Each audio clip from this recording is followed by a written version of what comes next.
put the camera on you. It's okay. Yeah. It's currently raining. Temperature is 74 degrees where we are. But hey, yeah. No, do your thing, boo. Happy Sunday. Yeah, Happy Sunday. it's a slow, chill Sunday, guys. Y'all saw we worked so hard this past week. We got so much stuff out of the cabin. I think we might, strong maybe. We have one big piece of like canoe left that we might go ahead and take to the dump today. Really? After So, everything no. we just talked And about? that's why I said strong might, strong maybe. Babe. We're not. We're doing a rest day. See, I tricked you. That was a trick to see if Addie was on her toes. Of course she was. LOL. So no, we're gonna rest today. Tomorrow we have those two big tables left that we want to get out of the root cellar, and then we will be done with the inside of the cabin move, which honestly is so huge. Yay! So then we can finally like clean the cabin, get unpacked, and then that gives us more wherewithal and energy to focus out here. We have so much random scrap metal. There's some hidden structures that have gotten grown over. So we're gonna start, sorry baby, exploring all of that stuff here. And we already sampled, y'all have to see when we do that live stream. There's a whole tub in the yard. I don't know what ratchetry was going on where they needed a whole tub in the yard. No platform, no nothing. It's so heavy too. It's either cast iron or stone, so it's incredibly heavy. We don't know how we're gonna move it. So that's a whole process. Then, like I said, there's these structures. I know of at least two structures that have gotten grown over. So, we're gonna explore that. We also are gonna show you our forbidden compost bin. I call it forbidden compost bin because it's really just no way to know what the hell they was composting Right. before we came here, and it's like such a poor job composting. It's just a whole project. I personally want to it's really big, and it's also by the house, which y'all know we're talking about roof rats and all that stuff. So I kind of get why they put it by the house, but I mostly do not get why they put it by the house. So we're going to take the scrap metal off of it.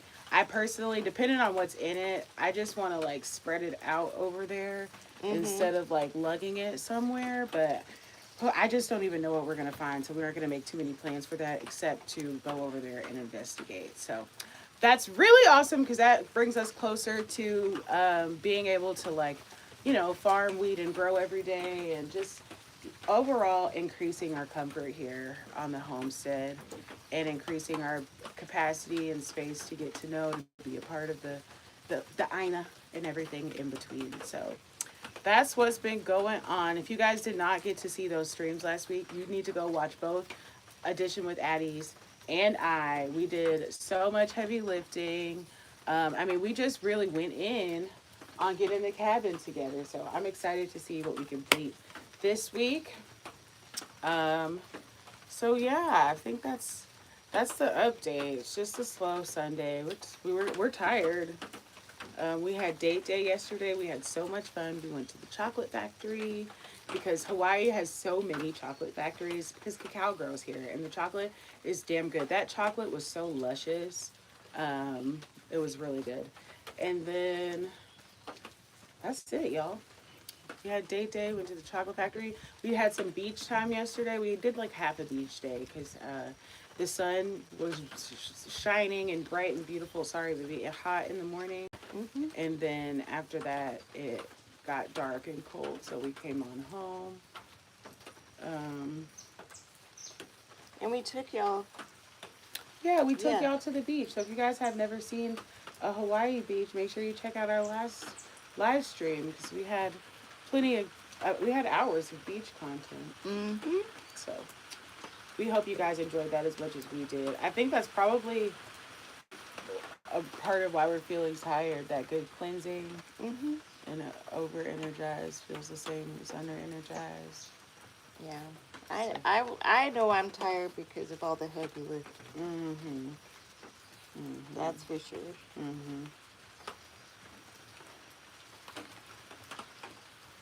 But tired doesn't mean sad. I'm happy. We have so much to celebrate. Let's celebrate Jay Snow reaching how many subscribers now? 438. Yay! If you're one of my new subs, thank you so much for subscribing. Yes. It helps me out so much. You guys know I'm on the road to monetization, and every subscribe, every like, every comment, every interaction, engagement helps. So thank you, thank you guys. I really appreciate it. Let's keep going. Let's get to 1,000 subs. I need 3,000 watch hours. I'm like finally starting to put the tiniest dent in watch hours. I need you guys' help. So even if you like 3x the video but watch the whole video, that helps me so much. Yes. And also, you know, if there's anything we can do, because we're both trying to get monetized, we're both on that path. If there's anything you guys want to see, want to know more about, something that you guys find interesting that we didn't tap into enough, do not hesitate to let us know. You guys can leave questions in our chat, in our comments, and we'll get to those questions. Obviously, we see every comment, we see every chat, you know, so if you have Q&A questions, definitely make sure you get those to us, and we'll do everything we can to answer your question as honestly and thoroughly as possible. One day, y'all, one day, I don't know when, I'm just not there yet emotionally, but one day I'm going to retighten my locks for y'all. But it ain't today. Not today. Not today. So, yeah. Well, you guys want to take a peek around the homestead, see the grayness? What is that? Is that mine? Oh, LOL. I don't ever put you guys on this way. Hey, Emily, what's LOL. up? I'm like, what is that? Let me take you guys off. Let me turn the tripod the correct way. Thanks for liking the live, you guys. Now you can see. I was supposed to wash my hair today since we went to the beach yesterday.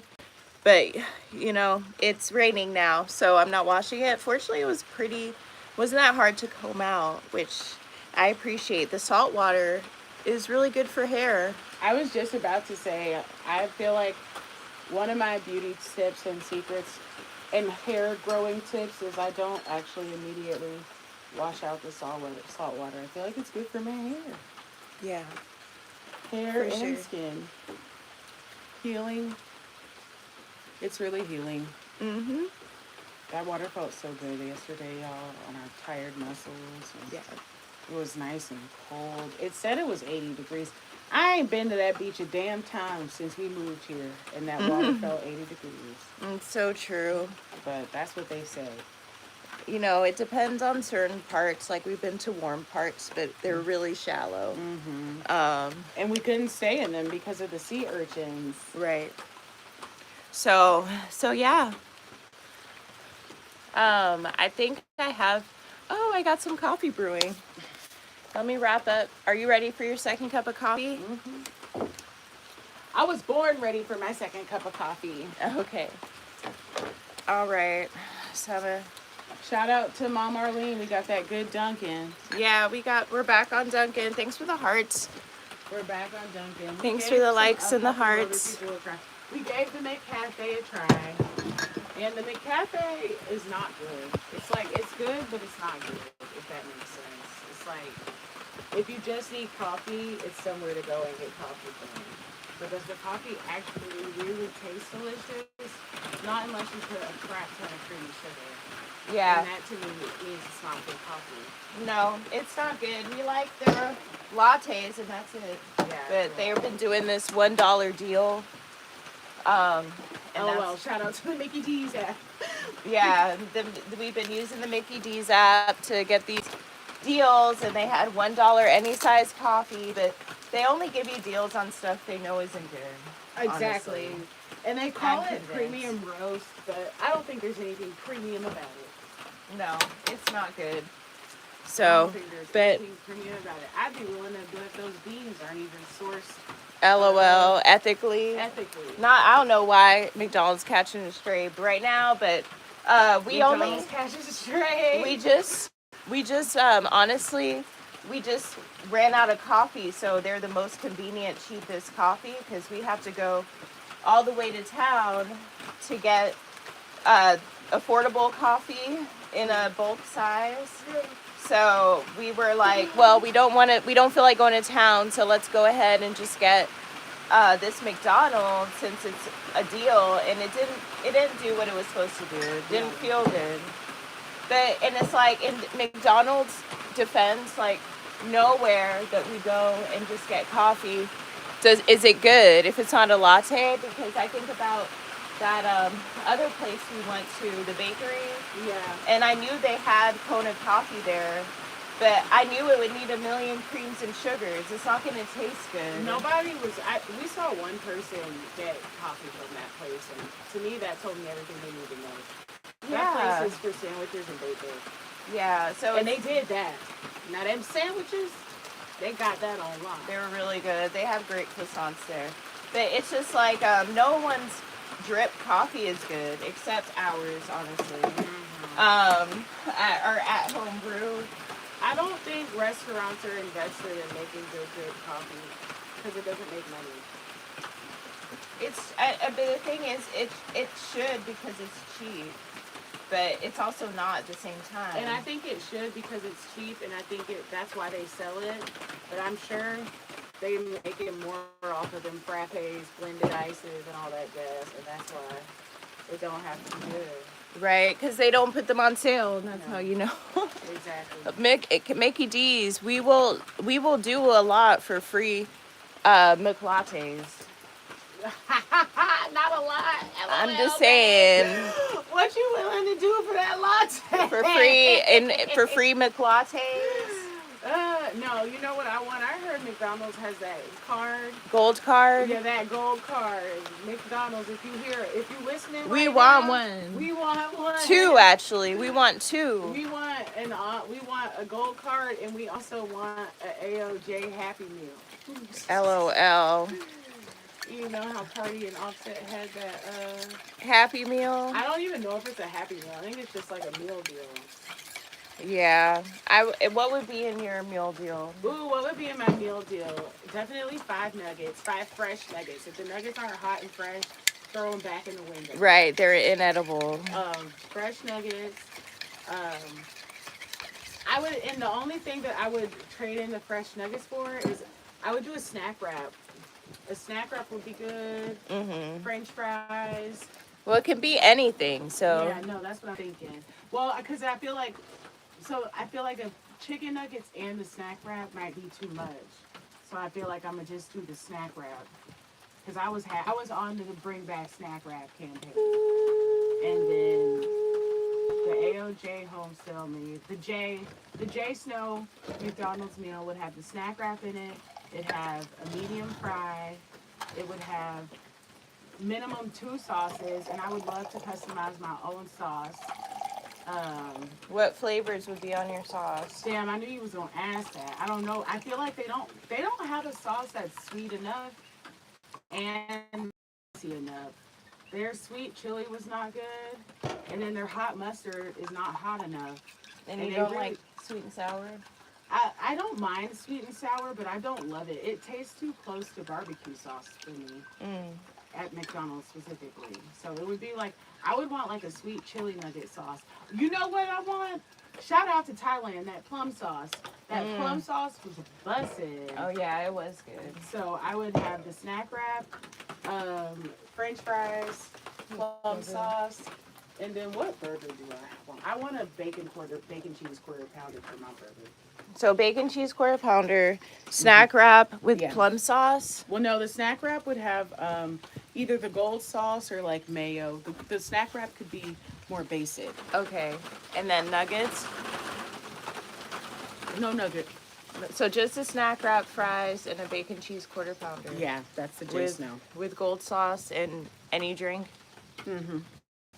Any drink, and also bring back fried apple pies because nobody wants those baked apple pies. That's disgusting. What about fries?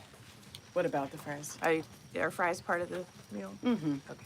Yeah, I would also love to design, or not design, but get some seasoning on them fries besides just salt. Yes. So if anyone has a plug at McDonald's, we got a list of demands. Right. A list of demands and a list of influencer things that we want to contribute. So they're welcome. Yes. So mine would be a quarter pounder of cheese with mac sauce, fries, and a strawberry shake. That sounds good. Sweet and simple. Yeah. You're gonna be happy with that meal. Yeah. You can call it the happier meal. Happier. And I love want you nuggets to be and I love happier. fries, but I can't have both in the same meal because you got to eat both immediately. And that's why I switched to the snack wrap, because the nuggets are too much pressure. And like I said, I suggested that they throw the nuggets back into the window if they're not hot, and that's not good for the Yeah. employees. So just taking the pressure off and doing that snack wrap. So, something that I like to do that I'm surprised you don't do more is when you get your meal, taste it. Like, even if you're in the drive-thru picking up your window, taste your fry, take a bite of your nugget, and make sure it's hot. You know what I mean? I mean, I used to, but I feel like it's just a lot. But I definitely used to do that. Make sure they had everything in the bag before I pulled off. I would definitely do that when we were at Chick-fil-A in Atlanta, because it's such a pain in the butt to do that turnaround, especially when the drive-through line's really long. But yeah, I'm gonna demand my hot fries, and I'm gonna demand my chicken nugget. Yeah.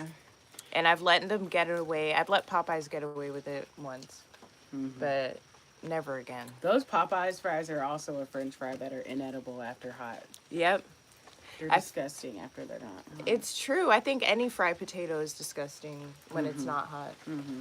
No, off-grid, we have definitely had to be, at this particular point in time in our off-grid journey, we have definitely had to be more fast food focused than I think we've ever have been. Yep. It's true. Finding what feels good to eat, because until we figure out what we want to eat. Yeah. And I'm sure we'll get tired of fast food just like we got tired of poke, or are getting tired of poke. Yeah. But not because it's, we're just prioritizing convenience, happiness, and ease. Yes. And if that means fast food, that means fast food. If that means poke, that means poke. If that means cooking at home, it means cooking at home. We're just not caring about anything other than our happiness and not joy. caring about anything other than our happiness. Also, I feel like we've reached a point where cooking at home is actually not cheaper. It's not. And hot take, but it's not. Hot take, I don't think it ever has been. Not necessarily just like you and I, but like for me in general. Like, I mean, I feel like cooking for one. Yeah. That's what I was gonna say. Cooking for one. When I was just cheaper. Cooking for me, I felt like it was nice and cheap to cook for me. Yes, but two people is hard, I think. And everyone knows that. That's why all recipes are for four. Yeah. So two people, I feel like it's about the same, if not more. And I feel like it's so deep that it's like what you can't buy is like a half a pound of ground chuck. You know what I mean? Like, you have to buy the pound. They don't sell a half a pound, so we can only make 2 burgers. They don't have a package that only has 2 burger buns, It's true. What they do have, in Hawaii, there's seafood counters. There's no meat counter. But back in the day, when there was a neighborhood butcher, we would just go and ask for And there could exact be amount. a butcher here that we just don't even know about it yet, but Maybe again, there's one it's a butcher we don't know about. There may be one, and when I say butcher, I just mean a meat counter. And I'm sure there's some grocery stores around here. I can think of one that has a meat counter. It's not close by, but it's here. I won't say the name, but if we cared, we could find a place that lets us get it. But do you hear how much work and effort that is? Because even if we found a butcher, we still don't have anybody to sell 2 burger buns. You know what I mean? No, you have to have those. And then I feel like we saw it's like that's why we made burgers 3 times, because it's like we still got ketchup, mustard, relish. Yeah. Next time we could make something like that, I'm gonna have to figure out how to get some packets from the store so we don't have to worry about holding on to those things. Right, that's a good case for like those. Honestly, I'm sure you could have that at Walmart or find those packets, or because the bulk places we talk Back about in Georgia, it being a used to trap. just be Publix. You could go in there and get you some free condiment, but now you can't do that. They ain't got one of those.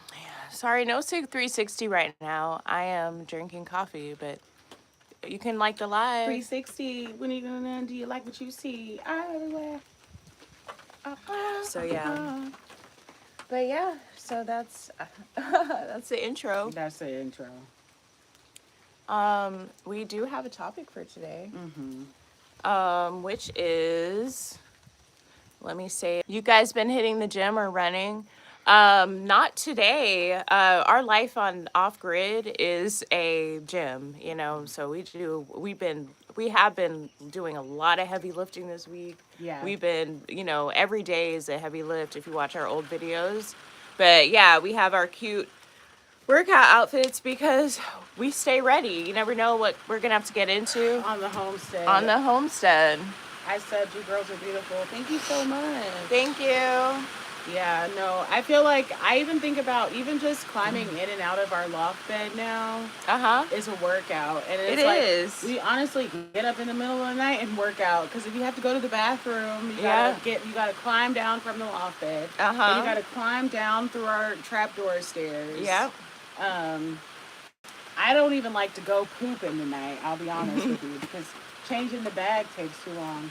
There's your friend next to you streaming too. Yeah, you can go to her channel and do the same thing. She's at Addition with Addie. Thank you. At Addition with Addie. And yes, like and sub to her channel too. We're on the path to screw the city, Elaine. So thank you. I'm gonna tend the fire. Can you pass me that big thick stick? That's what she said. Stop. Ooh, y'all hear that rain coming down? And that's why we're having this nice, chill, slow day. Yep. On the stead. I see the cat fire. Can I help, or you want to do it yourself? I can do it, baby. Okay, it needs more wood. I'm over there. Okay. Just give me a second. All right.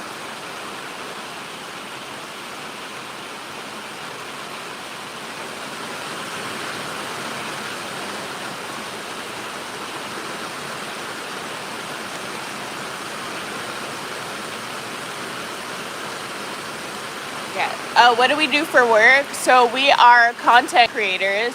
If you see in the comments, I have pinned a housewarming gift link that goes directly to our GoFundMe. And right now, until we get YouTube monetized, that is how we are supporting ourselves. So please, in your heart, since you're thinking about how we earn money, please go ahead and click that linked comment and send us whatever is on your heart to our GoFundMe. Thank you.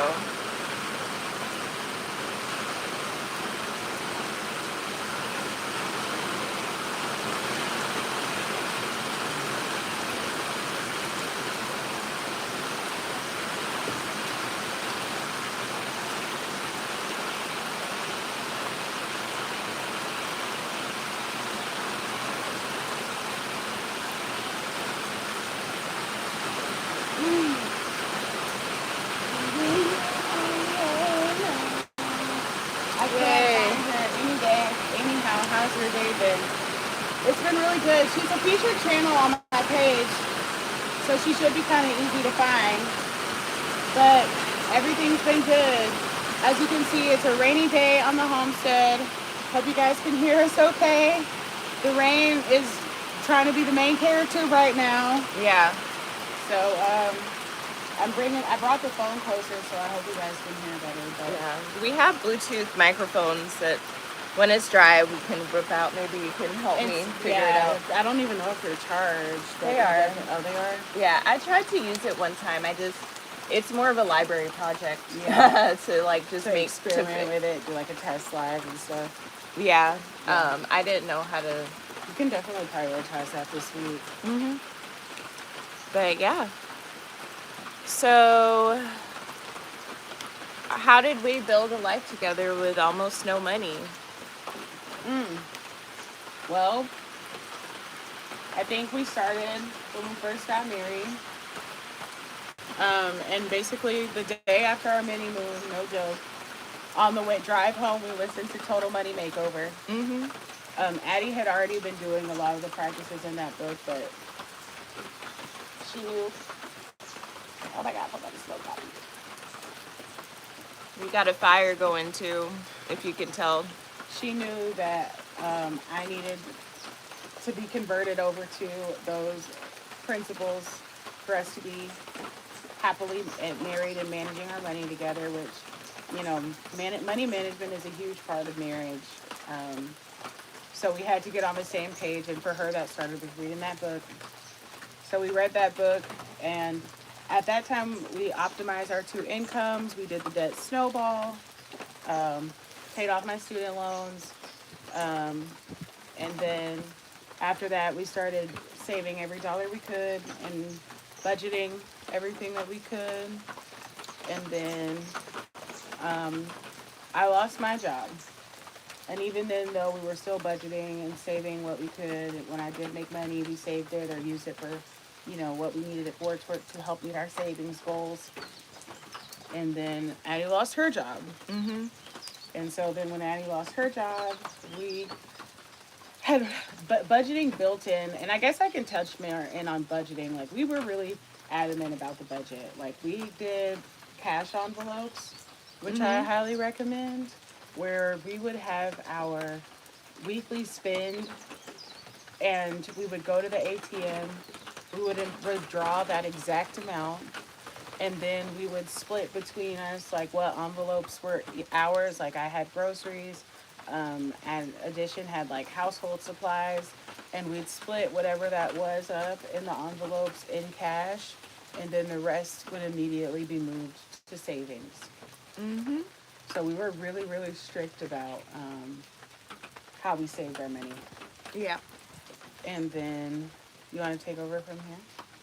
Yeah, I feel like I'll take like a step back, because it's like before we even got there with the money, what we did do, we were both big vision boarders. Because the question is, how do you build a life together with no money? Like, so, or with almost no money. So we had a shared vision. We got those law of attraction planners. We wrote down what our goals were for the year. Yep. We did a vision board together. We did a marriage vision board together, Yep. which included financial independence, but really we have reframed that to financial abundance. Yeah. And we had our individual vision boards with our goals, and we had our shared vision boards. And it's like, so I recommend before jumping into like spreadsheets and stuff, to definitely like make sure you're on the same page just in terms of what you guys want for the marriage. And that makes everything else fall in line, because it's like, why are we doing this budget? And it's like, well, we said we wanted to go on XYZ vacation, where else is that money going to come from if we don't save it, So it's like, so it's not just like generic visions, it was like specific places we wanted to go. Including our honeymoon. Yeah, specific honeymoon. Like, we did a mini moon, but we always planned to do a more involved honeymoon a year in, because we needed to save the money, we had a rule that we weren't going to get into debt, and so basically, like, we paid for our wedding in cash.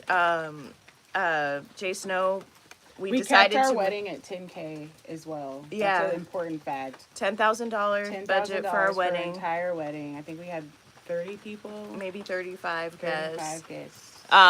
And we also had we decided whose apartment we were going to live in, and made a decision to move into my apartment because it was cheaper. But we also had to pay to break the lease of Jay Snow's apartment. So we couldn't immediately... And I want to say with that, it's like when you're figuring out what's cheaper, you need to make sure you do like the long-term equation. Like, one thing Addition probably doesn't say enough is she's a math major. So she's really, really good with math. And I think, paying out of the lease, I feel like most people are like, well, I would never do that because it's going to be X amount of dollars up front and it costs so much. But long term, we saved way more than we spent breaking that lease. absolutely. You got to run the numbers. So we decided in the long term, while short term, it would take a huge hit. You know, that's money that we could have put towards our honeymoon. That's, you know what I mean? My lease was month to month. So there was no cost to break it. But, and also like just the phantom costs of living in a luxury apartment versus living in a, I would say like cost or like lower cost condominium community. It's just like different when you're living in the middle of the city in a sky rise. The people you bump into are going to be spending more. You know what I mean? Like Absolutely. it's kind of like a hamster wheel treadmill of spending. Whereas I feel like a good example is just like living in that high rise.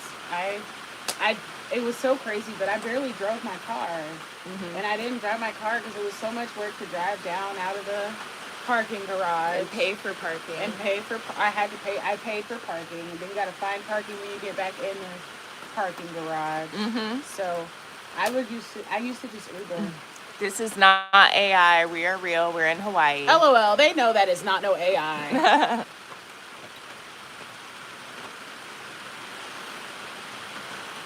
There's smoke from the fire, you guys. So yeah, gotta watch out for those phantom costs.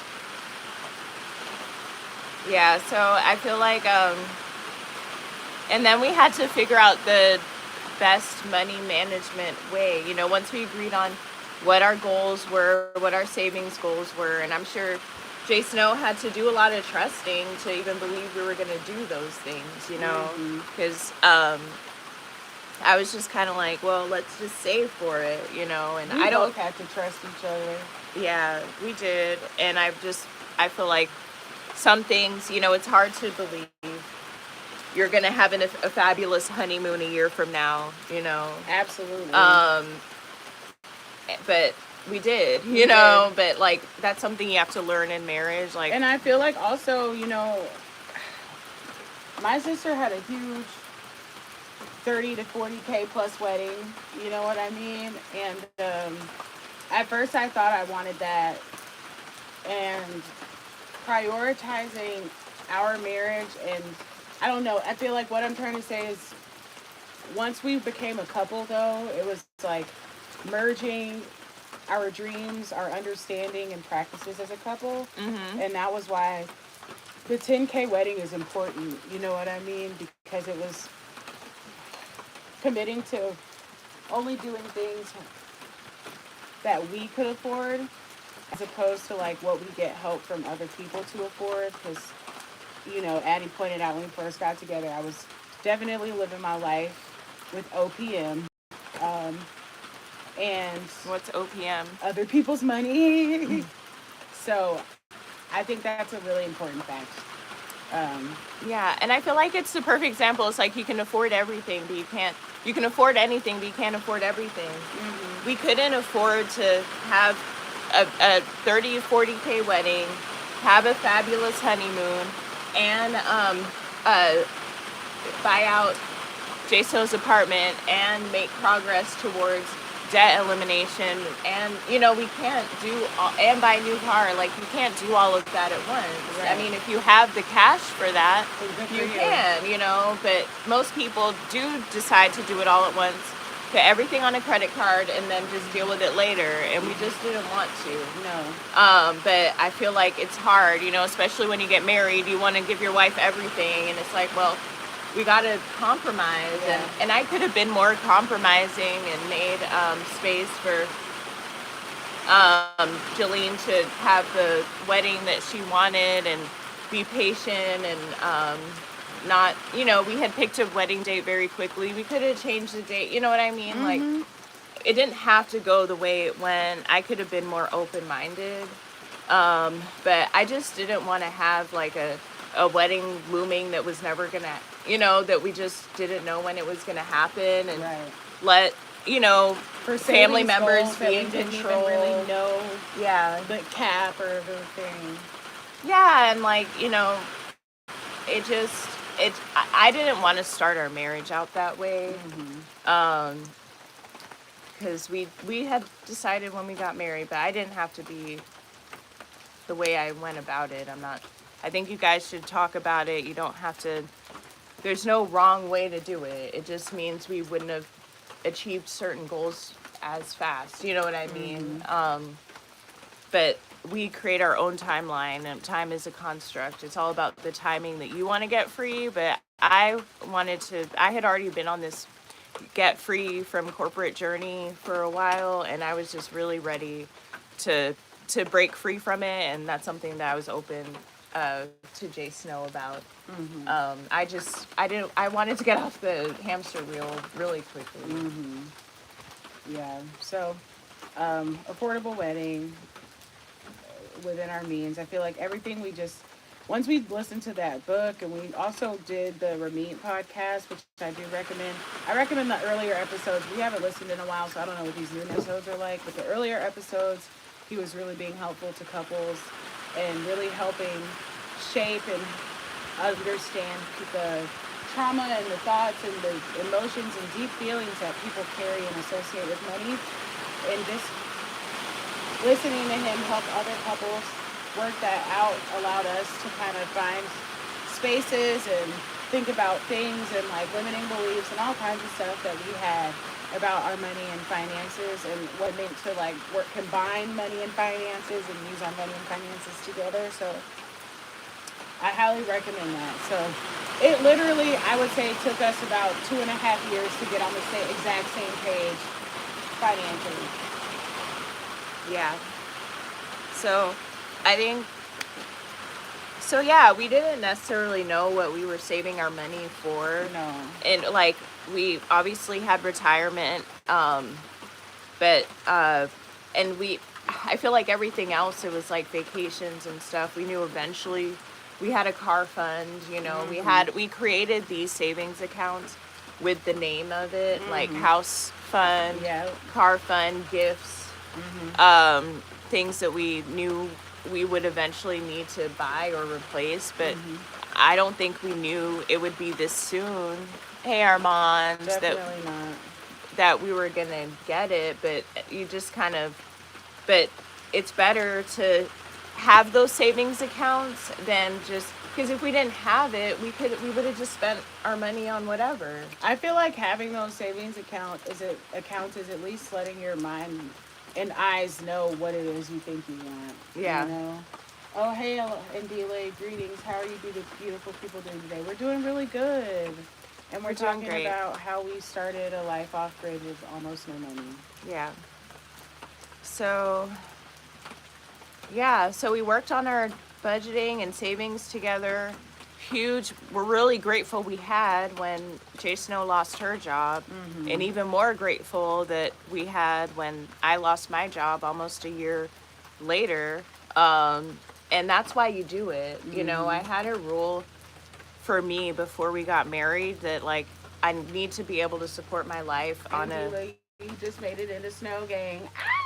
Yay, Snow Gang! Thanks for coming in, back tapping in. Make sure you hit the like button. Yes. Continue. I'm sorry, boo. No, you're good. Like I had a rule for myself before we got married that I'd want to be able to support my life if I needed to work at McDonald's. LOL, full circle to McDonald's. And I'm sure some people would see that as like a limiting belief, or like you're living a life less than you need to and all that stuff. But the truth is, I wasn't, because I was still doing whatever I wanted to do. I just, all the things that I wanted to do were things that I could stop at any moment. Yeah. It's about the things that you have to pay for, like rent and car and stuff. Like, can you afford that? If you lost your job and had to get something from McDonald's, or like had to get a minimum wage job, could you afford it? No one wants that, you know, but I'm glad that I did do that, because that allowed us to pay for our wedding and all those things that we talked about before. But anyway, all of that came full circle when we found ourselves both unemployed, and we had a month-to-month lease. What if we had to buy out? You know what I mean? Like, what if we were at the more expensive apartment had to buy out to end our lease. Like Mm-hmm. now we're bankrupt, Yeah. like, I mean, it's all, oh, thanks for subbing, Andile. You're amazing. Awesome. Thanks, Andile. So it's like, it's not preparing for the worst. It's just like, also, but like saving for a rainy day, and it's gonna I rain. feel like some of these things are like Dave isms that are just inarguable. I know that a lot of people think he's controversial. I grew up in the South, so he's just a Southern man, But one thing that Addie's hitting on that is a quote that resonates throughout the book is living like no one else so that you can one day live like no one else, And then the other one was, I forgot, but living like no one. Oh, like she just said, you have a rainy day fund and you prepare for a rainy day because guess what? It's gonna rain. Yeah. We know for a fact it's gonna rain. And even to put a more positive. Yes, we have a cat. Oh yeah, we do. Her name's Oya. Another more positive spin on it is like, you never know when you're gonna meet your wife and need to pay for the wedding. Like, you know what I mean? Right. It's not that's not a rainy day. That's, for me, I had a vision board. Wanting to manifest marriage, wanting to manifest a wife. But if I didn't have, and so maybe subconsciously that's what I was saving the money for. But like, you never know.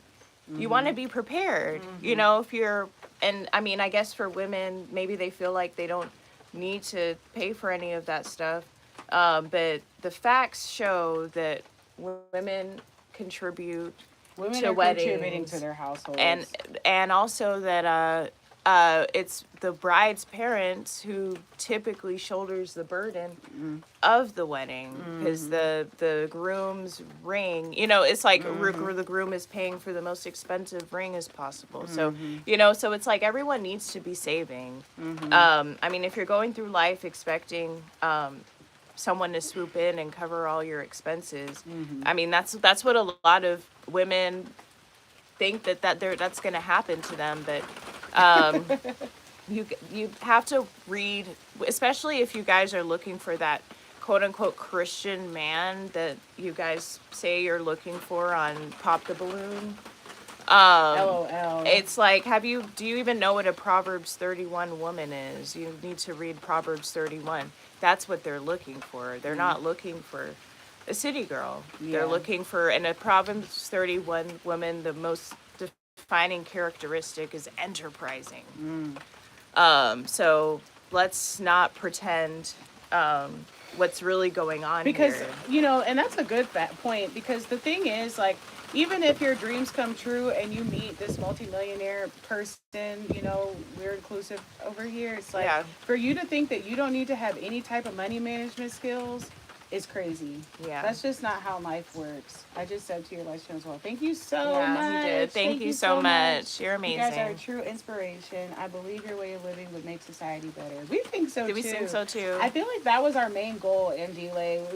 I feel like it's one of my favorite posts that was truly from the heart when I was, like, going all in on our channels. In my channel, I was like, I'm on the pursuit of happiness, and I'm not going to let anybody else judge or get in the way. Because believe it or not, there are a lot of people who were doubting, who were not supportive, still to this day doubting and not supportive. So every person like you and DLA is helpful, motivating, and affirming for us. So thank you.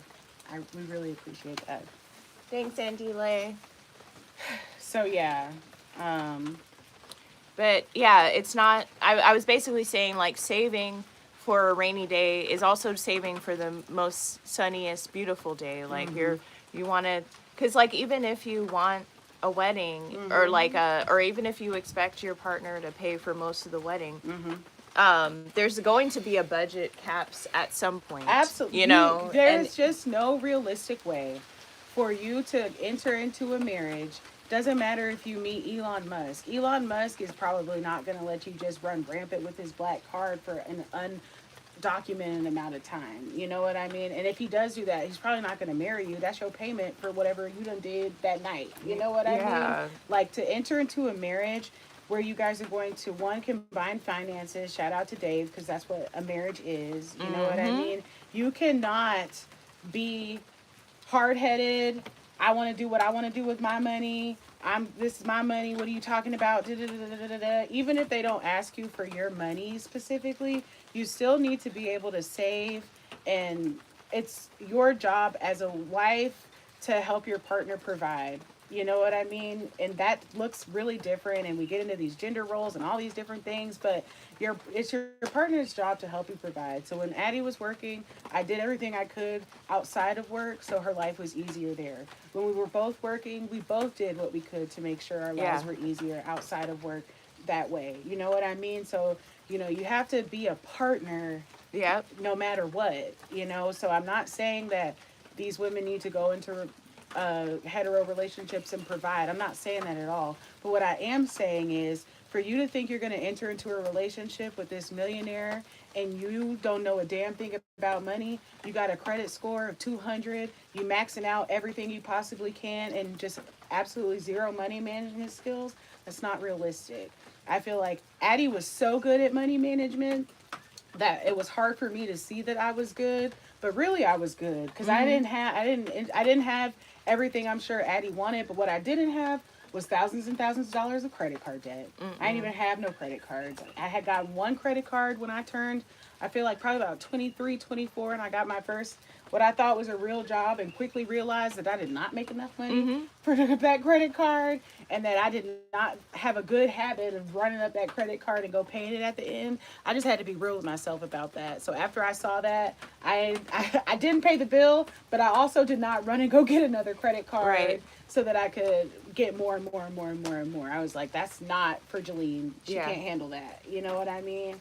And it's because, no shade to credit cards, but you ain't got the money. I'm gonna just, if you gotta put on a credit card, Jennifer Hudson, you ain't got no money, insufficient funds. Exactly. Okay, you ain't got no money, so you don't need to put it on your credit card. You need to be real about what you have in your pocket now. So I say all of that to say is, make sure that if marriage is in your path, whether you're hetero, LGBTQ plus, whatever. I think it's almost even more important for LGBTQ plus people, because sometimes we're not able to be free in our sexuality and our sexual orientation until we can be financially responsible for ourselves. So that being said, find some money management skills. Go get a copy of Total Money Makeover. There's so you don't even have to go get a copy. You can just text or type into Google, summarize this book for me, and get the main meat and points from it, and start your best doing that. You got to develop some money management skills.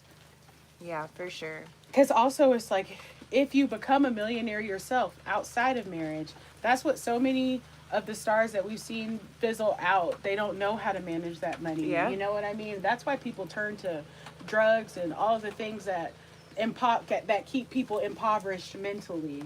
If you don't know how to manage money, and you wake up tomorrow with $1 million, because that can happen in this world we live in, and never had more than $500 in your bank account, to think that you're going to know how to effectively make last, and save $1 million to sustain you, is just wishful thinking. So get some money management skills, no matter what your goals are, whether it's off-grid, married, or any combination. Get some money management skills. Yep, absolutely. And Jay Snow also had 2 roommates.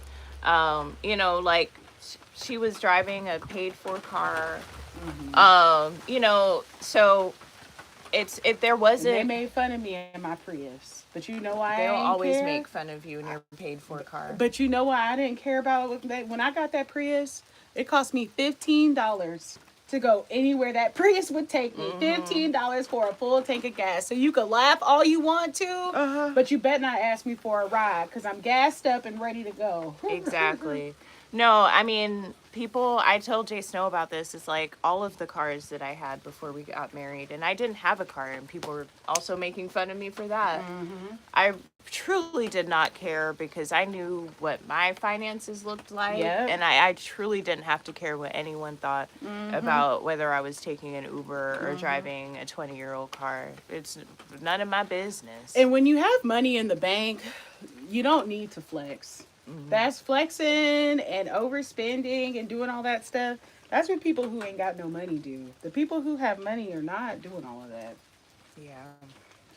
So yeah, we didn't realize how quickly we would lose our jobs. But we were also praying for financial abundance and financial independence, and Mm-hmm. that kind of forced us to be it. Mm-hmm. And it turns out we had enough to do that. Credit cards is another form of slavery. My favorite, Addie and Dave Ramsey-ism is the debtor is a slave to the lender. Yep. So preach and delay. Credit cards is another form of slavery. You have to pay interest, which means you have to do more to pay it back. Yes. Yes, and that goes for all debt. You know, even a mortgage, you pay twice as much for your house Mm-hmm. with a mortgage. Look at mortgage amortization, look at interest rates. Mm-hmm. And they intentionally don't teach you these things. They Mm-hmm. intentionally say that it's hard and Mm-hmm. dissuade people from learning it. Mm-hmm. But learn how the financial industry works. I highly recommend that. Yeah. Because I feel like a lot of people don't even realize how much money they actually come into contact with. I feel like I was one of those people. And another really critical quote I remember from reading that book, and I read this book years ago, so these are how impactful these things were when I heard them the first time, is a millionaire knows where every single red cent is going, where every single dollar is going, you know? So they don't have to worry about, or they worry about every single dollar. There's not one that means more or anything. Oh, I didn't mean to do that.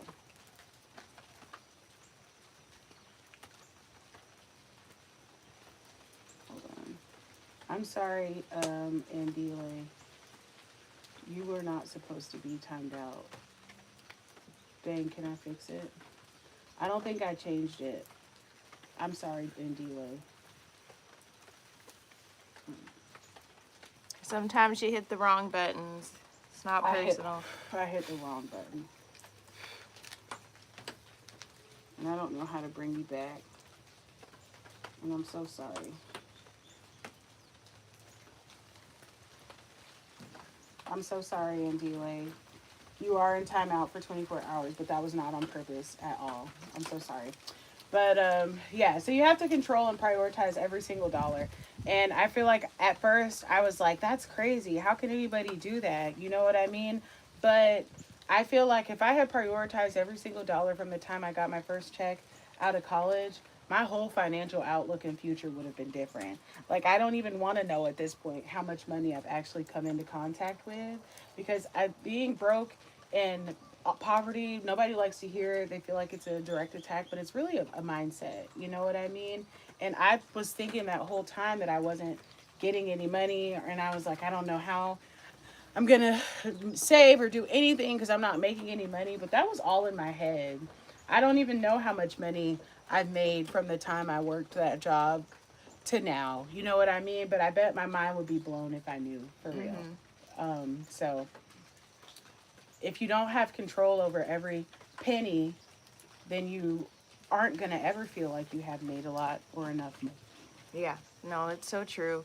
What gets measured improves. The perfect example is like as soon as we did, you know, we're influencers, we're seeking sponsorships, seeking more sponsorships. And as soon as we put our first media kit together, our numbers significantly shot up because we measured ourselves. What's measured improves. So if you're, and it was painful at the beginning when we were doing line by line.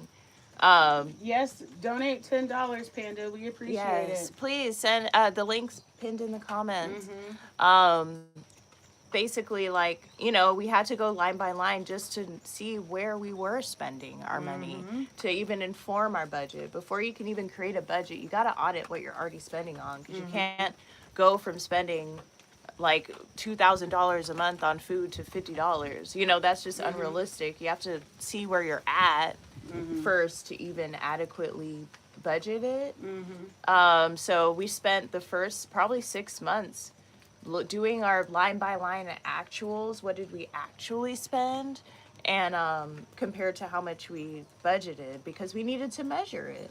And I know that was probably way too intense. And I thank you for Jay Snow for being my wife, you know, because I'm sure that was a lot and seemed too much. And again, we didn't have to do it that way, just like we didn't have to have enough money to buy 3 acres in Hawaii. But I knew what our long-term vision was, and I knew, I mean, I had been reporting on the industry. I knew a reckoning was coming. Like, literally right after we got married, the company I was working for did a whole bunch of layoffs. Like, you know, everything forced us to care about money. We didn't, you know, if we met at a different time, we probably wouldn't have had to have been as intense. But, so yeah. No, so much of what we did was just dictated by how life was going, and I feel like that was a huge part of why I was able to buy into the budget. You know, besides just Addie making that a boundary for our marriage, which I appreciate, but it was also just because it was easy to see how it would become a problem if we let it, or how it would make become a problem if we let it. And nobody wants that. You know what I mean? I feel like one thing she used to say was that money issues are the number one reason for divorce. Yeah. So she really was aggressive in that first year of marriage and getting us to talk about finances, talk about money, and create a budget that felt good, that we could stick to, and that honored our savings goals as well as our marriage goals. So I'm grateful that you did that, you know, and it was her first time doing it. So was everything perfect? Of course not, but it got us to where we are, and I'm happy and proud to be where we are. I'm camping right now. I'm getting ready to go home. It's 2 hours away. That sounds really nice, Ryder. Where are you camping at? Are you in the woods or the mountains? And Delay says, thank God I subbed to your channel. When did you guys learn about financial management, and how hard is it to master it? Yes, thanks for coming over here, because Jason O definitely was trying to put someone else in timeout and accidentally clicked you. But yeah, I mean, I feel like, do you want me to answer first, or you want to answer first? You can answer first. And I also realized I really had no business putting anybody in timeout. Janetta, if you come back, I realize now it said Big Bag, and my question is, what is your McDonald's order? And I thought you were being mean. I'm so sorry, Janetta. Everybody who got timed out just now. It's just a reflex. I apologize. Thanks for coming into my channel. That won't happen again. Keep going though. What was the question? That's why we have mods. Yeah. So when did you guys learn about financial management, and how hard is it to master it?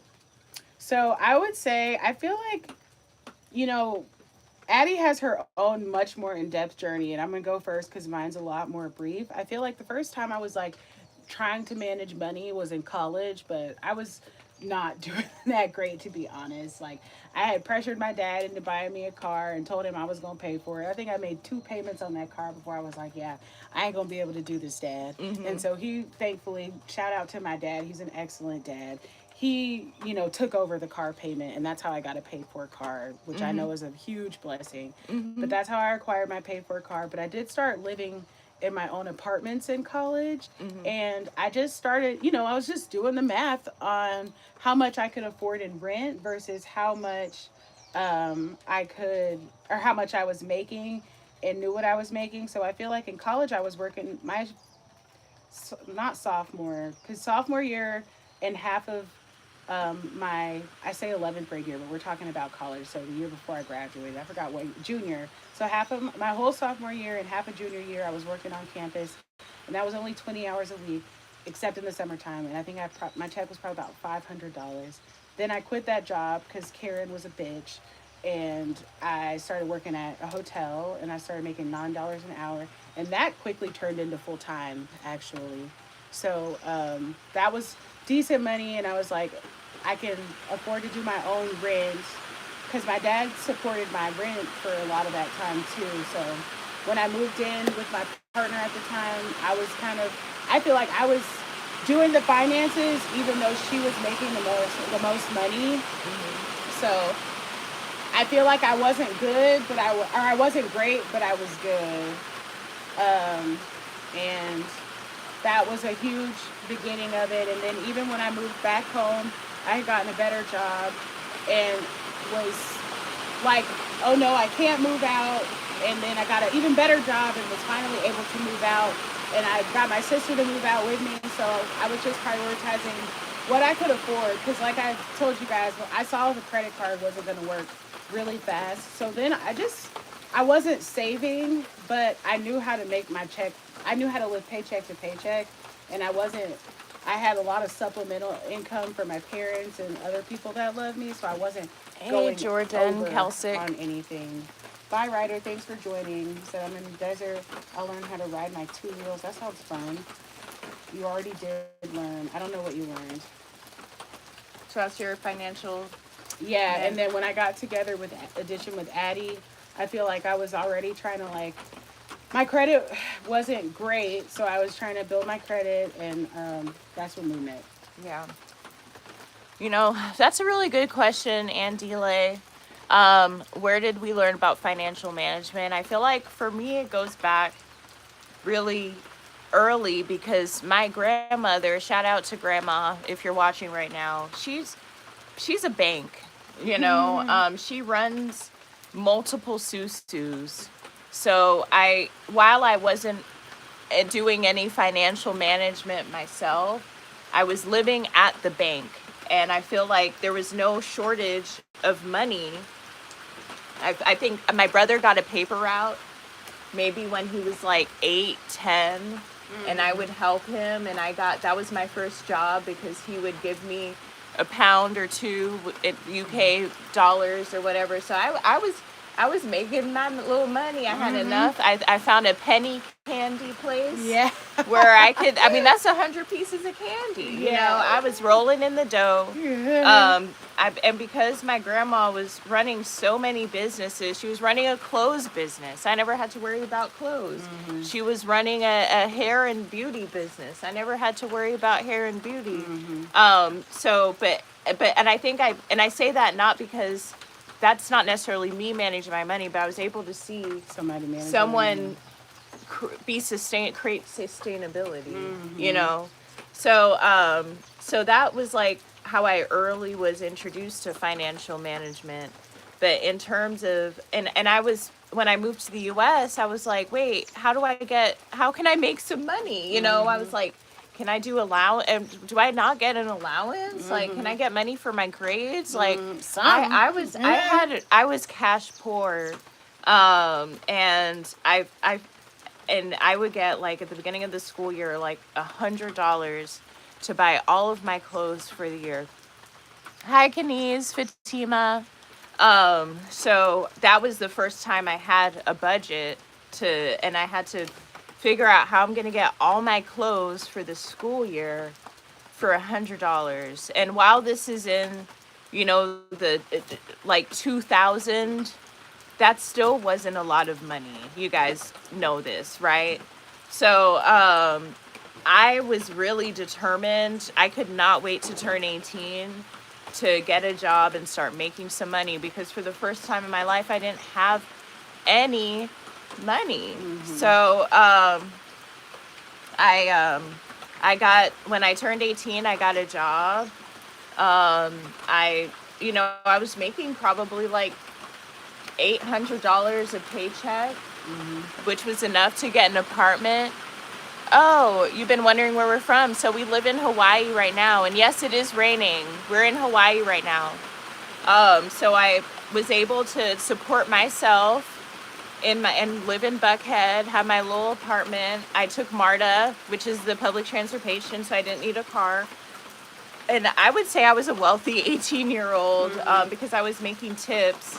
But when I lost my job, I got scammed, and for the first time my bank account was like negative $2,000, and that had such an impact on my life. I feel like I learned just like Dave Ramsey learned by going through his financial tragedy and disaster.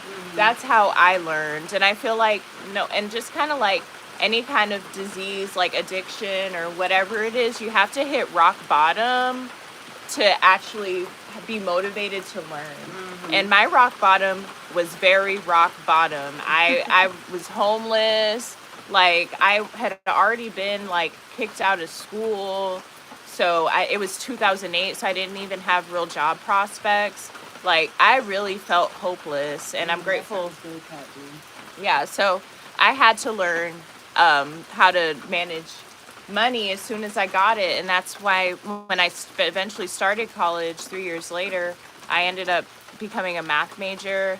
I was going to be an economics major because I never wanted to be broke again. Like, young boy never broke again. Yeah, I like Mac sauce more than I like a Big Mac sandwich, but yes.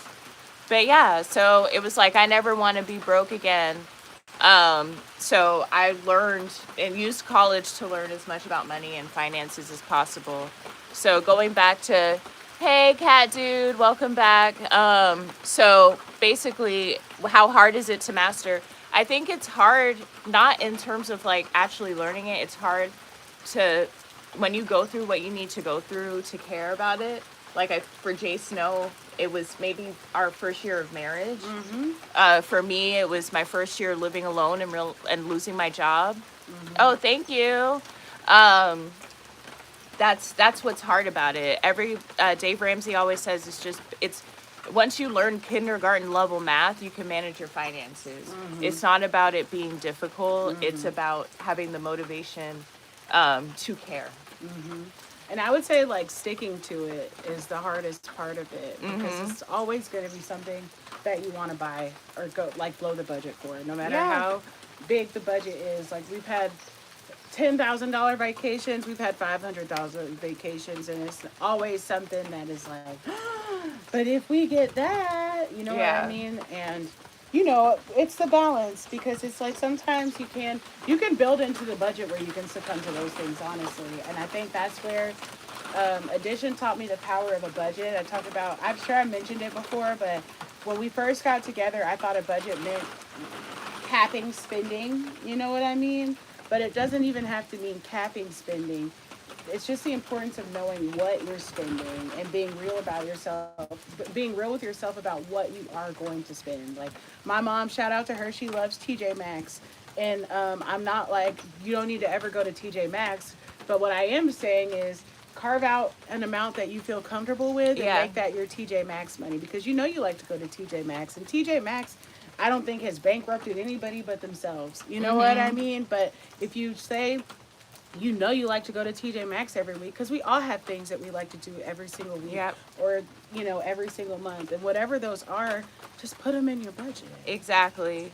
And I feel like, you know, they demonize it. Like, I remember in the 2010s, coffee in Starbucks was demonized, not because of their political stuff at the time, but because of the concept of a $5 latte or something like that just seemed so astronomical, you know, and they were really shaming. Coffee used to be 50 cents. Yes, and they were really shaming young people for Starbucks and saying to just put it in the budget, you know. But so it's like it's hard to put these things that you know you don't need, but you are going to spend on all the time. Like, I feel like now it's Uber Eats. It's like, now you know we're not going to, because we live off grid. We literally can't get Uber Eats, but you know you're gonna get Uber Eats. You know you're gonna do brunch on Sunday, and it's hard to look at, and it's like, wow, I'm spending $500 a week on brunch, and I'm not being extravagant here. You know, there are people out there who are spending $500 a week on brunch, especially if you're doing Saturday brunch and in Sunday Atlanta, brunch. no question. Exactly. And so whatever it is, but that's, if it doesn't feel good to know where your money's going, that's where you need to interrogate with yourself why. Because it should feel good. Everything you're spending your money on should feel good. But you know why it doesn't feel good? It's because you're spend that $500 on brunch or that $500 on TJ Maxx, knowing you got $8,000 in credit card debt that you were not paying on. And that's why it doesn't feel good. And that's why just life is better when you're debt free. Yeah. Because you don't have to have that guilt. No. That's something, too, that was something I always... And I feel like, you know, she went back even further, and I definitely have to give my parents credit for seeing them manage money together in their marriage. That was a gift. And I feel like while my dad may not have always given me excellent, thorough instructions, I feel like he would always be like, "You're not doing this money right." You know what I mean? And I feel like even having somebody who was older, wiser, and more mature be like, "This is how you need to be doing this," I found really helpful. You know, um, so I definitely got some skills and stuff from my parents, and then I would say addition fine tuned them for marriage, and Yeah. her knowledge of financial expertise. Yeah. Something else that I think impacted both of us in our ability to spend and budget the way we knew we should, and I've made videos about this like in the past, but friends and people around us being negative influences. Because I told you about how I got shamed for every single car that I drove. And it's like, first of all, you're in my car right now. I don't needing a ride. Do you I don't even have like a car? you know, I didn't ask you for a ride. You know what I mean? Yeah. Like, well, that's I'm able to get around. Why are you Yeah. making me feel bad? I remember you know, I was in part of like a recovery support community, and after every if I wanted to hang out longer, I needed to go get dinner with them, you know what I mean? And I remember sitting there with a coffee while, you know what I mean? Because I couldn't spend on, like, you know what I mean? And Yeah. fortunately, no one made me feel bad about it, but there was like a networking group I was a part of that happened at a lunch occasion, and I wasn't the only one that would just get water, you know, but the leader would shame us and be like, we rented this room so you guys can buy lunch, blah, blah, blah, blah. And it's like, well, I ate before. I'm here to network. I'm not here to buy lunch. You know what I mean? And that's like small examples, but I think another good example is like when we were in debt payoff,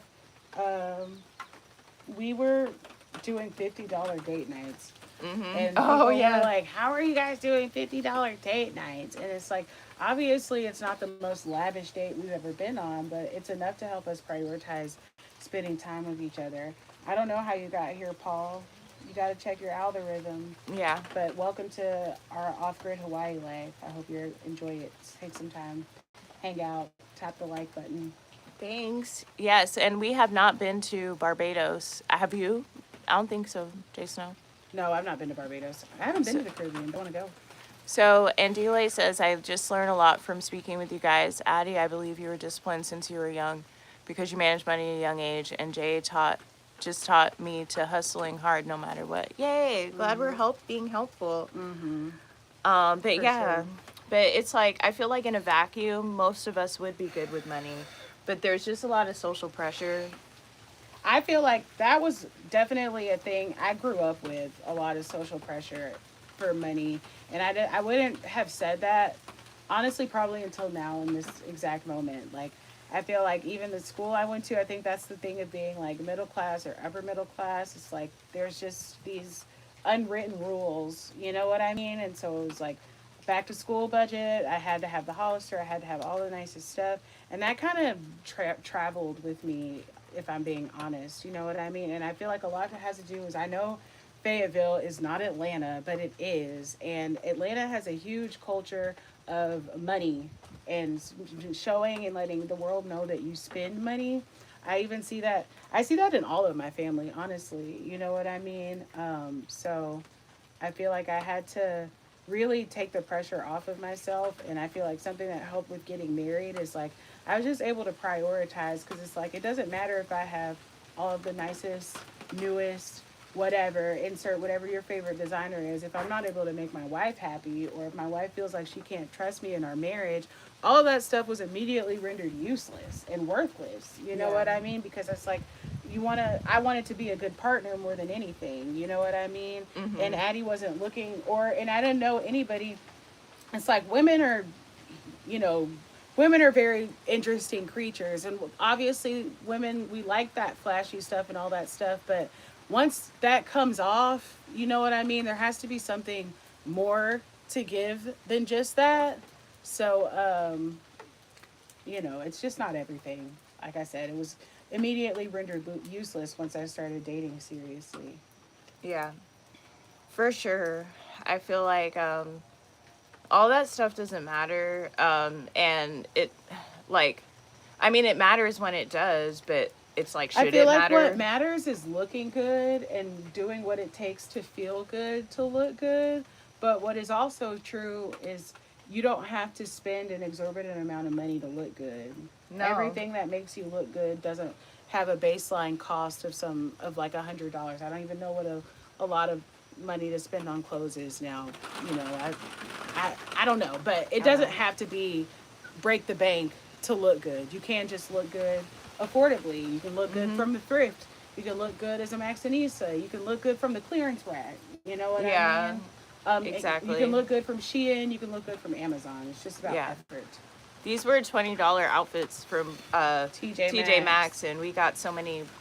Whenever we leave the house in these sets, we get so many compliments. Y'all are so cute. And it's also name brand too. It's Puma. It's I can't don't know show which it, but side. but it's like and I feel like that's why people love TJ Maxx, because they took those brands off a pedestal. But and I get it. It's like, you know, some people really need the whole world to know that they're rich, and they need to, I mean, I carry a Chanel purse around. It's really just because I think the purse is cute.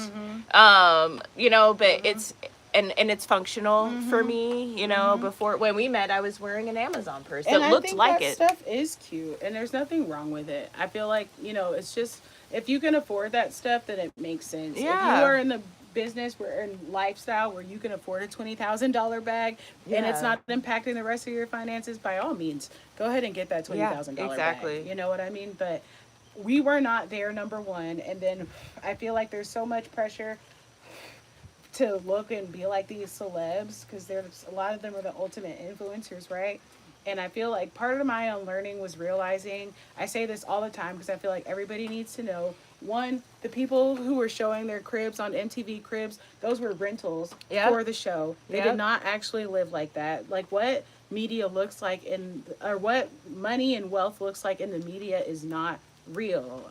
Okay, so those houses from MTV Cribs are rented. They're just for the show. Then on top of that, all of those like expensive designer bags, like Hermes sends those Birkins to people. They're not coming to the store and spending $1 million before they get that prized ostrich leather or gator skin Birkin bag. Hermes is sending it to them for free. Yeah, because they're promoting it. They know from the promotion from those celebrities, the people who can't afford it are going to go into that store and do everything they can to try to get into the position to even be able to get one of those Hermes bags, Birkins or whatever. And that's why, shout out to Walmart for just making a copy of it. Yeah. You know? Completely killing the Birkin. And now Chanel obviously has every artist on payroll because they're all singing about Chanel. Yeah. And making it a thing. Even people sponsored by Coach singing about Chanel. You know, and it's like, I mean, great, because those are the bags that we have, but it's just marketing. It's fake. It's just marketing. So definitely had to detach from all of those things. You know what I mean? Not keeping up with the Joneses. Yeah. Also, like, something I was exposed to at a young age are fake purses. Like, I remember, I'll never forget going to New York City the first time and going in those underground canal streets, warehouses just full. I think about the first, I had a Dior. I had a multicolor Chanel at like 10 because they just make those in abundance. And if you've never been to a warehouse of fakes like that, you never know. You like it's like we talk about watching like young black artists and assuming their hair is real. It's like until you discover weave and wigs, and it's like, oh, that was a wig. So, and but I saw the fakes, but I thought only Africans were wearing them, you know, not that hashtag not all Africans, but I didn't see any, and Asians also were there. I mean, and we can talk about that next. I feel like I definitely grew up, and in my family to this day, fakes are looked down upon. But I mean, as they should, you know, they're not the same. They don't cost the same. It's like as they should be, but at the same time, I don't actually think they should be, because I feel like this is a part of when I was talking about too. It's like if I knew how much money had actually crossed into my bank account, because they intentionally don't show you that. Like if when I left Regions and joined our current bank, they sent me how much money I had put through that bank. You know what I mean? I'm sure my jaw would hit the floor, and it's like those bags ain't shit. I'm sorry. They're not. Those bags, a lot of those shoes, like, and the reason I say that is because I personally was under the guise that when you spent that much money on these things, they became forever items and nothing ever happened to them. And that's just not true. That's their marketing. That's just not true. It's not all the time better quality. I would say sometimes it's better quality, and you know when it is, right? But it's not better quality all the time. So I personally, you know, and this was a big thing in my family, but I'm all for the fakes now. Especially if it's a really good fake. Shout out to the fence, to the gate, because it doesn't make sense. It's like, even if tomorrow our dreams come true, and our dreams are built to be billionaires, if tomorrow our dreams come true and we wake up tomorrow with $1 billion, it's like, now I ain't gonna lie, we might go ahead and go get those Birkins. But at the same time, that wouldn't be the first thing that we wouldn't did. You know what I mean? I don't even think there's an Hermes on the island. Right. Yeah. Okay. So it's like, I don't even know. I mean, I took the Birkin off the pedestal. I don't know. I mean, maybe a mini, you know. Yeah, and then it's I mean, like, and but that's like what I have no. Exactly. It's not cute enough. And it's like, even. we might. There's obviously something expensive that we go get. Hello, we just stepped into the billionaire world. But what I'm saying is, like a jet or something actually functional, that is helpful. And a yacht. I definitely want us to have a yacht. Nothing too obnoxious. You know what I mean? Right. Just a little. If we can even dock it here, you know what I mean? Like it's just exactly. So I feel like that's also what comes with marriage and really maturing, is like prioritizing what makes sense to spend that much money on. And it's like, if we woke up tomorrow with $30,000 extra dollars, or like I said, I say $1 billion because it's like, that's an amount where it's like $30,000 doesn't feel like as much. Nothing. And I still don't think that the first thing we're going to do is figure out how to get to Chanel and go buy those calf or lambskin leather purses. We're just not doing that. You know what I mean? So all of that stuff seems important when you see celebs and people that you look up to and honor doing that. But when you take all those people off a pedestal and accept that their lives are a lot of times not even as good as yours, it's much easier to just enjoy what you do have and have access to, and prioritize saving so that you can get what you want. Yeah. When you see it, when you find it. And Miranda Priestley told everybody that even if you don't think you're buying a fake, you're buying a fake. Like if you're wearing anything non-designer, it's a fake. Yeah. It's being replicated from something they saw on some designer's runway. Shout out to Steve Madden. I'm sure, and you know, Puma is, some people would say, a fake of Nike. You know what I mean? Yep. Like, so just even the concept of what a fake is not even real. And something we discovered in Thailand, or rediscovered, I should say, is like, you know, clothes being mass bought is probably what is the most like poor thing. We used to have our clothes custom made. Nobody wants to talk about that. There used to be a seamstress in the castle, somebody who was making the clothes for the family, somebody in the family who knew how to make clothes. Yeah. So to have to even be off the rack, which is what the masses are now, we're all off the rack. Technically, it's like you can just break down the fallacy and the technicality of all of this stuff, and you find out that these are just social constructs that they really are founded in nothing and make no sense whatsoever. Yep. Oh, can I tell a story? Because in West African culture, and I'm sure all in African culture, a lot of clothes are still made. You've seen all the fabric that Grandma sells at her house. And I remember, and in Liberia, we were getting whole tailored suits made. I mean, I wore them just for my internship, and that's it. My dad did them tailored suits. Yep. My dad had Johnny LA is his favorite tailor. He got tailored suit on tailored suit. Continue. Exactly. So people are absolutely still getting their clothes made at all price points. All you need is someone who knows how to use a sewing machine, including yourself, and you can make custom made clothes. But I remember in Liberia, there was a young and upcoming designer who's a big deal already now in Atlanta. I'm not going to say her name because I don't want to reveal the story, but I was so supportive of her. You know, she was getting these she would find these cute designs, find a local seamstress to get it made, and you pick your fabric and you can get the design in that fabric. And I remember, and they weren't overly expensive. Both my mom and I were buying a lot of stuff from her, and I had a huge falling out with my extended cousin because she would just take her designs and the girls' designs and take it to her own seamstress. And I told the girl who was a engineer, or the girl who had the business, and my extended cousin was mad that I told her. And it's like, and because it's like we're all just copying stuff. There is no truly unique design. You know what I mean? We're Even all, as artists and creators now, we talk about there's a well, you know Yep. what I mean? And I got this from the L Word. When Jenny wrote the whole of everything about her story about her friends and everything, and they were like, you stole that story. Or no, this is when she literally did steal Alice's story. She stole Alice's story, and she was like, well, what happens is there's a well, and we're all artists drinking from this same well. And it sounded funny and stupid, but it really is true.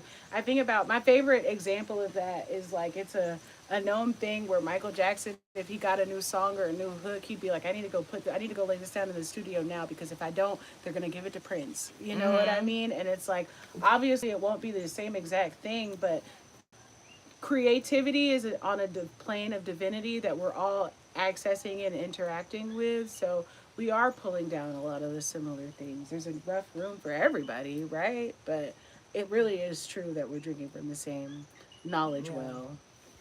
Exactly. And I feel like if Birkins can be crushed just by Beyonce releasing a song, how valuable were Birkins in the first place? And I think that's the key point of all of these things, is none of them have value besides the value that you put on it as a person. Yeah. Birkins, Chanel bags, Maserati, you name it, whatever it is, it only has the value that we as people put onto it. So if we as people decide it's no longer valuable anymore, Yeah. now what?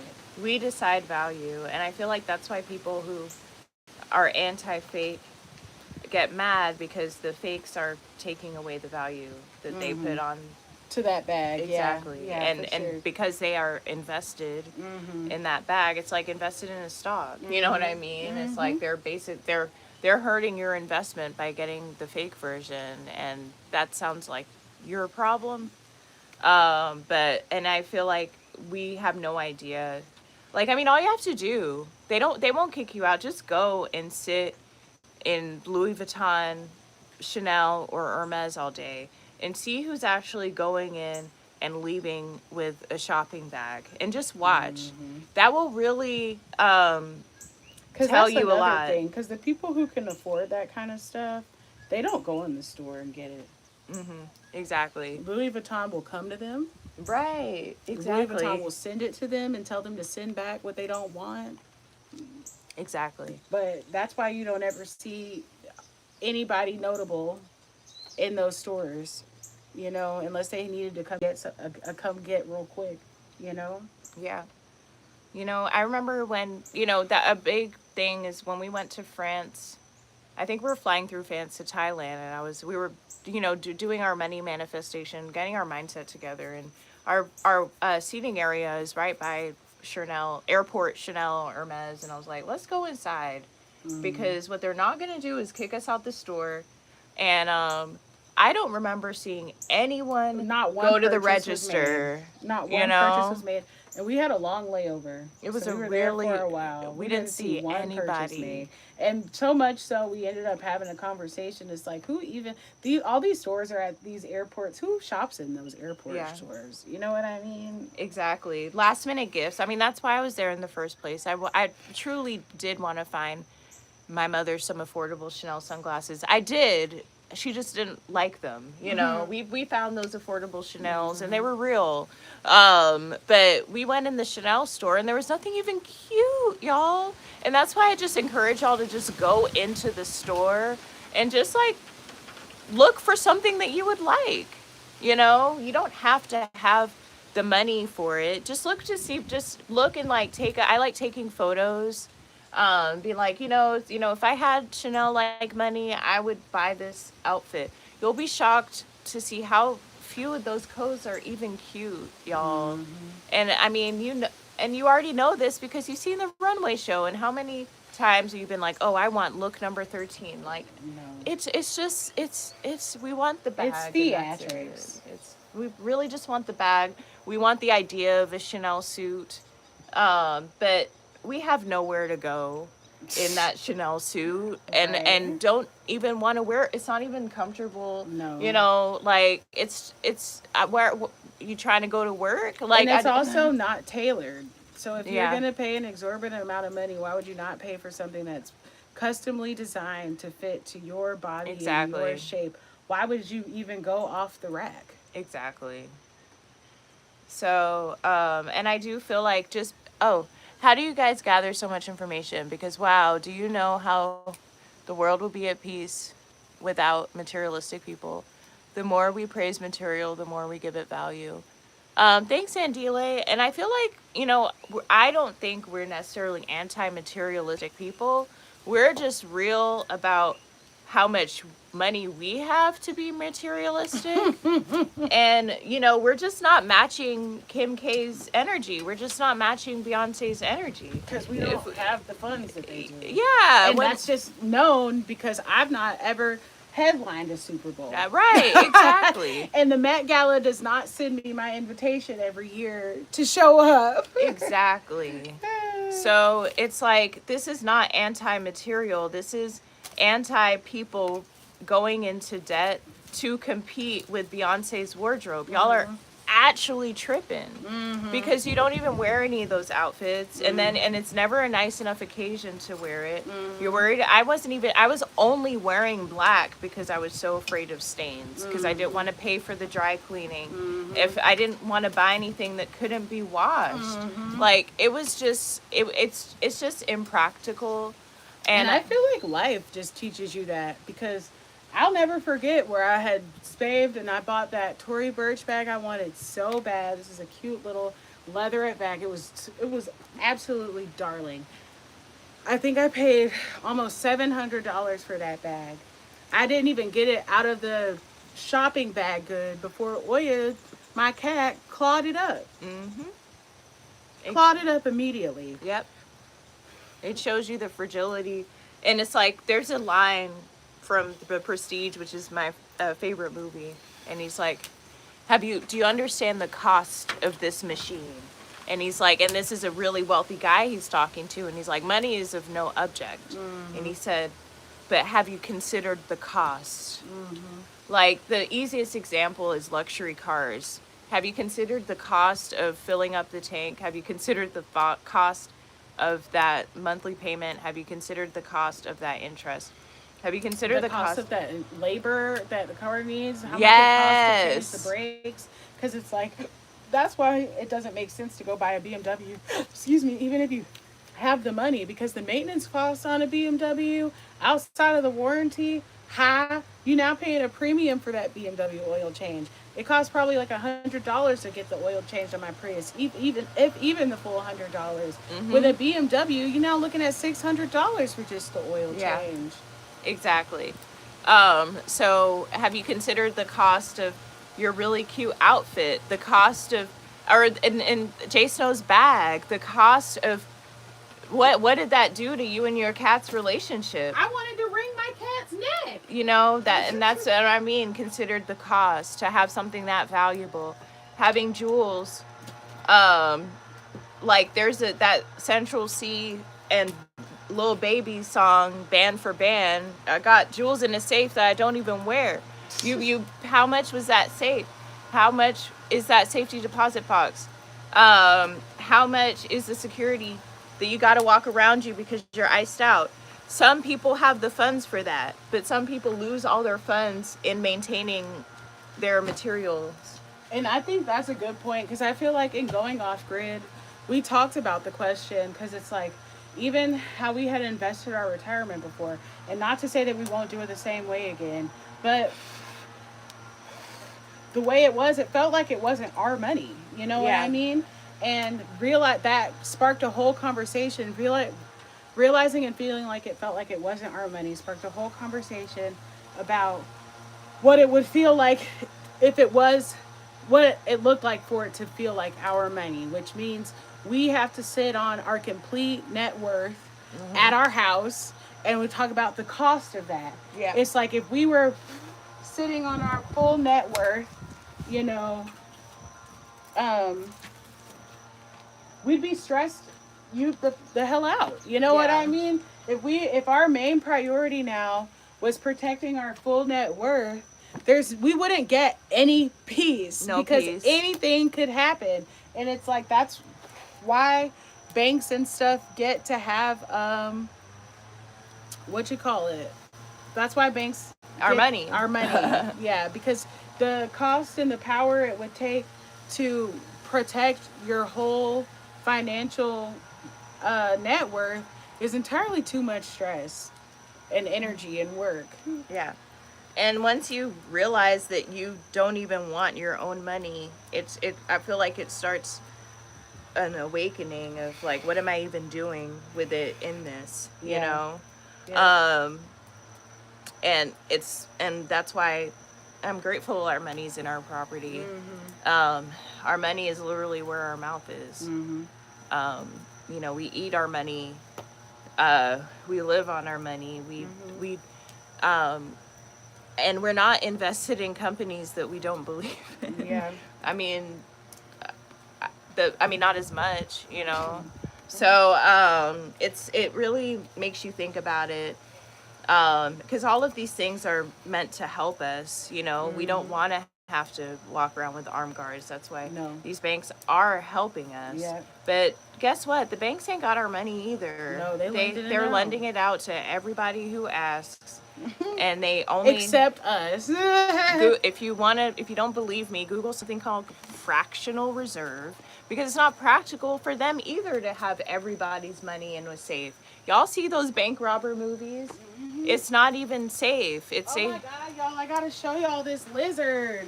Oh. It's kind of ugly, but it looks so cool. Ooh, where is it? Right here, where I was in my wood chopping section. Don't run away. It looks slow. Ooh.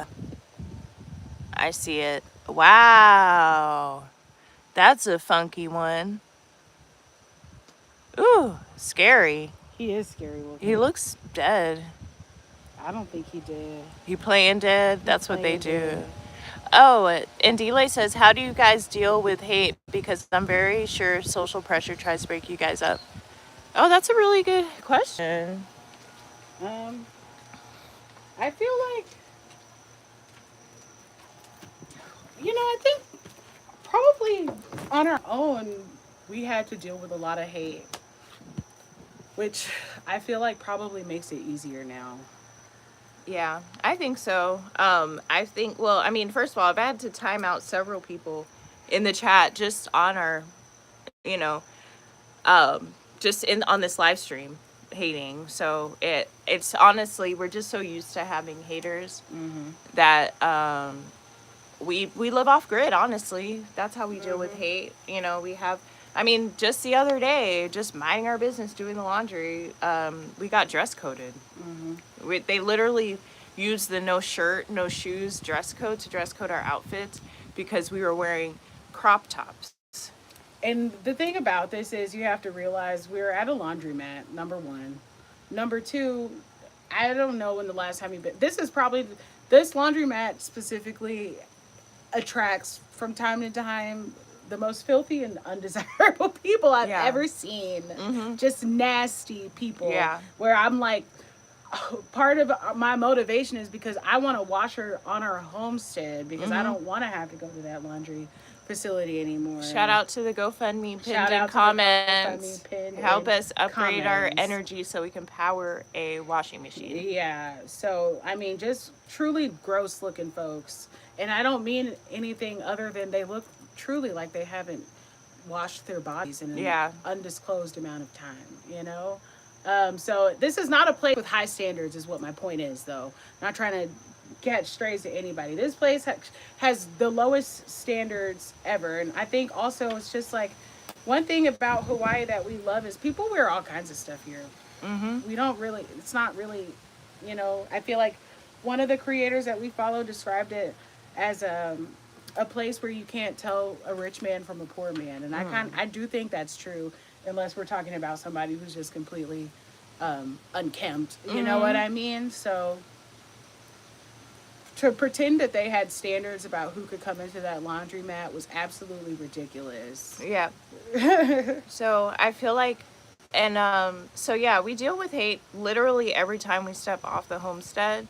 And like Jay Snow said, we had hate that we had to deal with before. I told you I only had $100 for school clothes.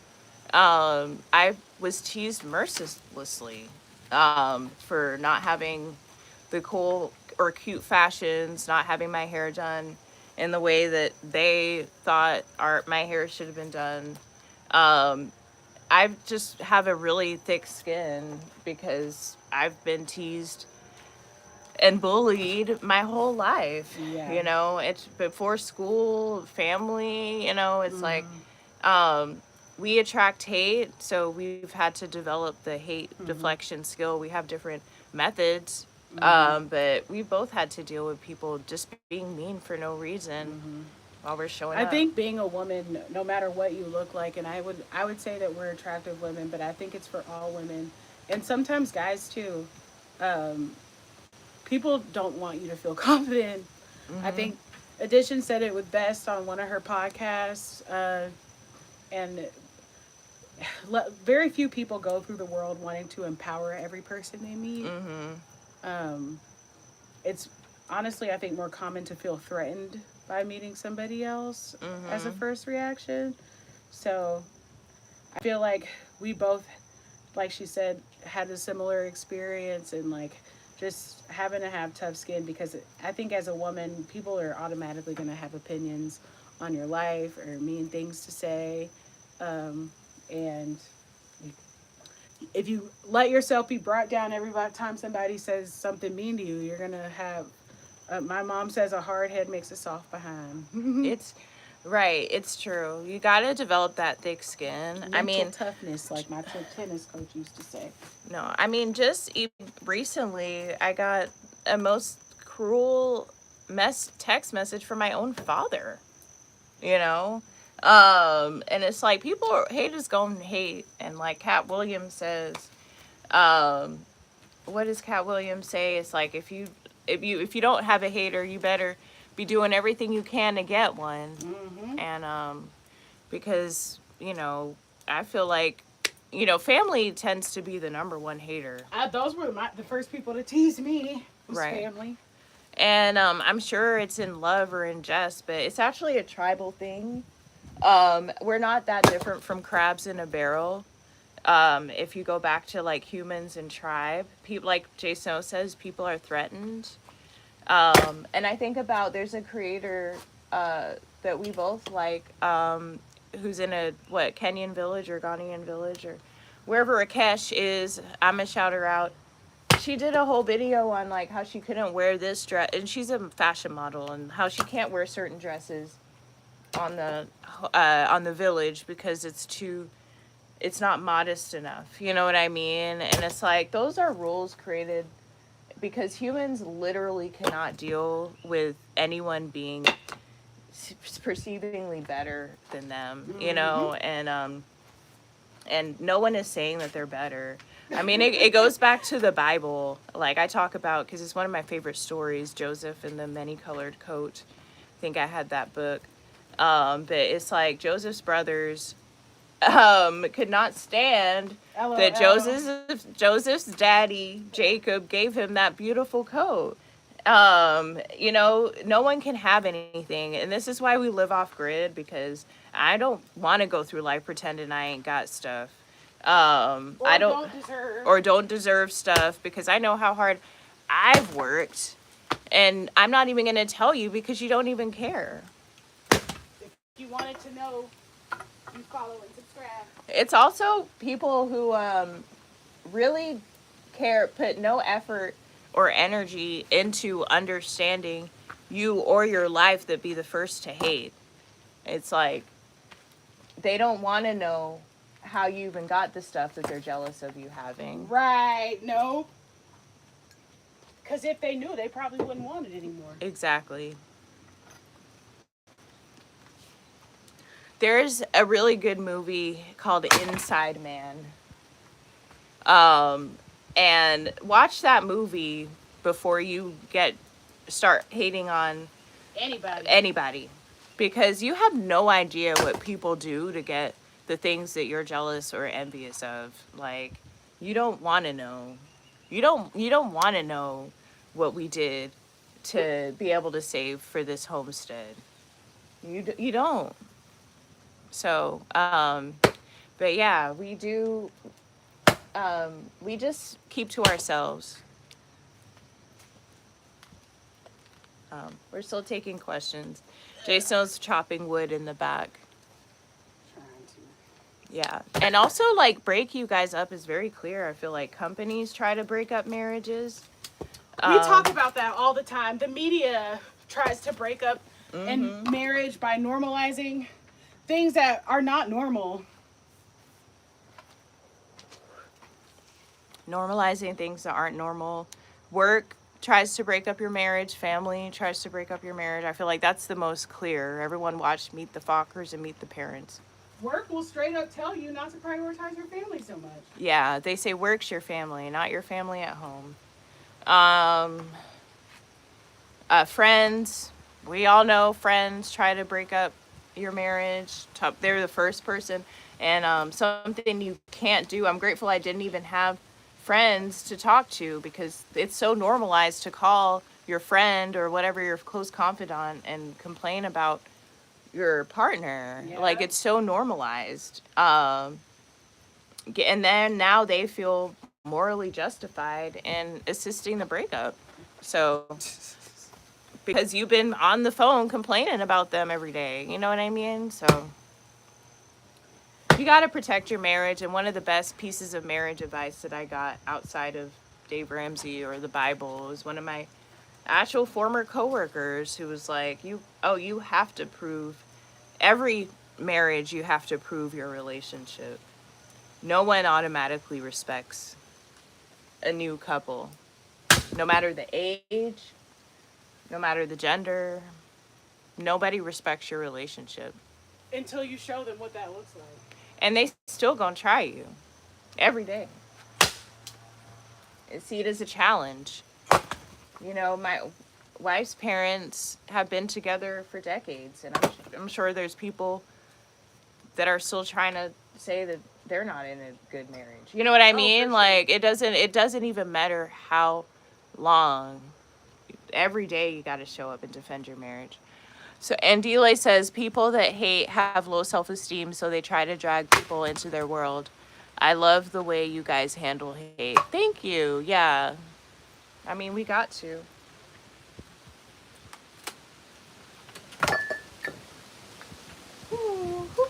Rain come. Thanks for chopping the wood. No problem. We're still taking questions. We got about 15 more minutes. And I guess we're also talking about how we build a life with almost no money. But I feel like, and you know, I was resistant to this topic because I'm like, what do you mean we had almost no money? How would we be able to buy a house in cash if we had no money? But compared to how much money other people have, we absolutely had almost no money. That's why we live in a cabin and not in a 5-bedroom home. You know what I mean? Mm-hmm. So we basically, I think we were strategic. I think we were both intelligent women, and we saw how much money we were bringing in and thought, how can we optimize and maximize this for our happiness? You know, I'm so grateful because I thought I was going to retire in 7 years from corporate America. That happened really in 2. Mm-hmm. After we got married, and it turns out I was always able to, you know.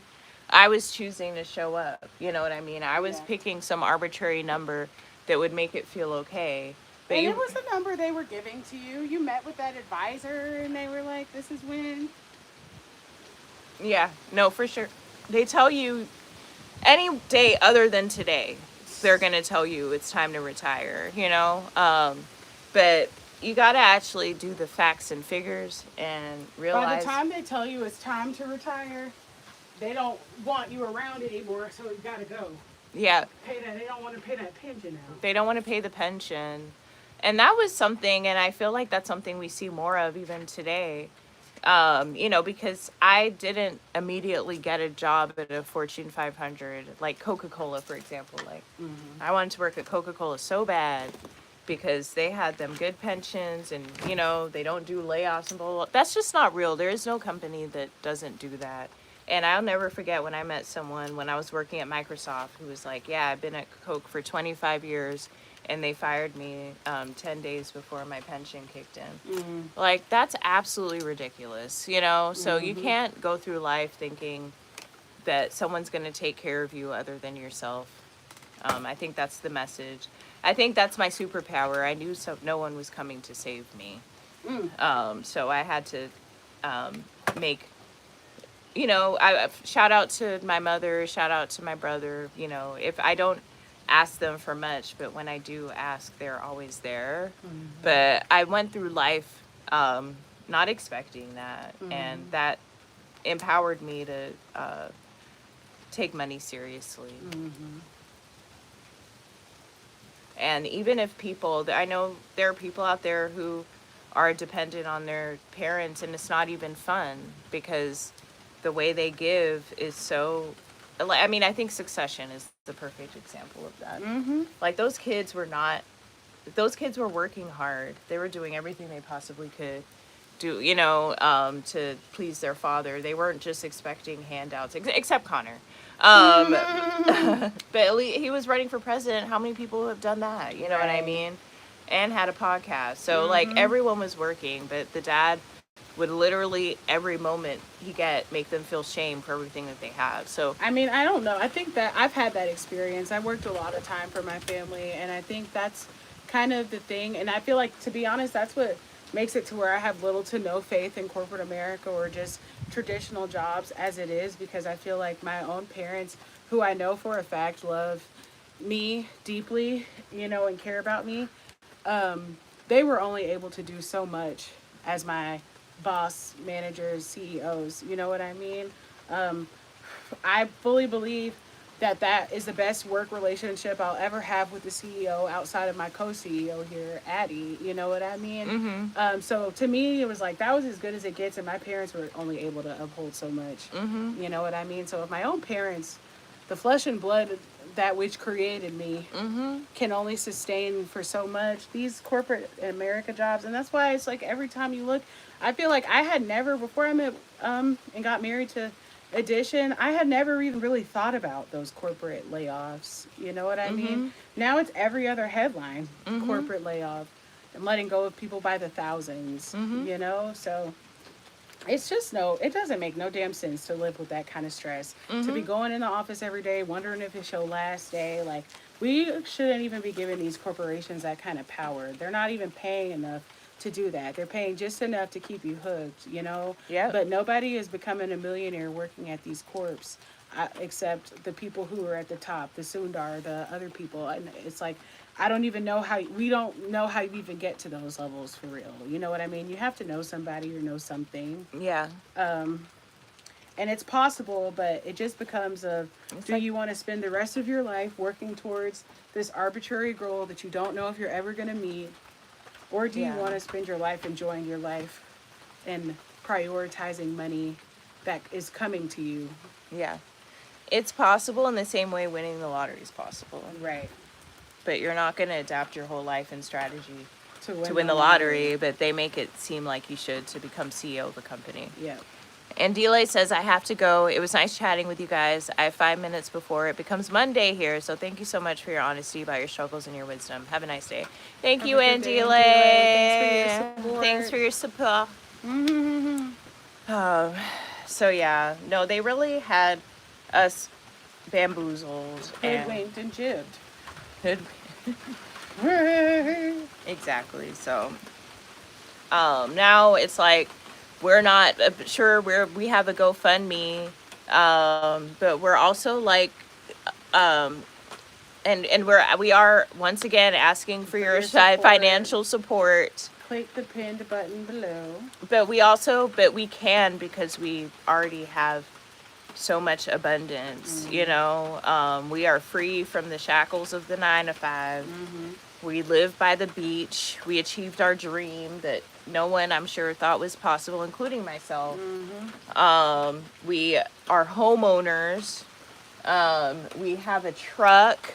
Like, so many of the things that we wanted out of life, we have. And you know what's the beautiful thing is that we always were able to have it. Yeah, we just let ourselves have it. Yeah, we just allowed ourselves to have it. And just like we needed to allow ourselves to pay, our companies to pay us, we're allowing our fans to pay us. There literally is no difference. If you're employed right now, you're there because of someone's goodwill.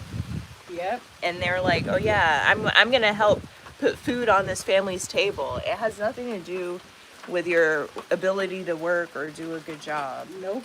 Because people who do a great job are laid off every single day. By the thousands. Exactly. So someone is your supporter, is your sponsor, just like our audience right now is our supporter and our sponsor. It's no different. So that's how we did. That's how we got a off-grid homestead with almost next to nothing. Yeah.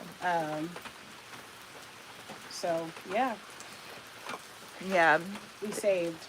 We saved. That's the secret. We prioritized our spending. We had created a budget and stuck to it as best as we possibly could. We prioritized our happiness. We created shared goals. We eliminated distractions. Yeah. And I think that's what that whole like speech on fakes, purses, and designer and stuff is, because those are distractions from our actual financial goals that we actually wanted. So yep, we got 5 more minutes. We're still taking questions.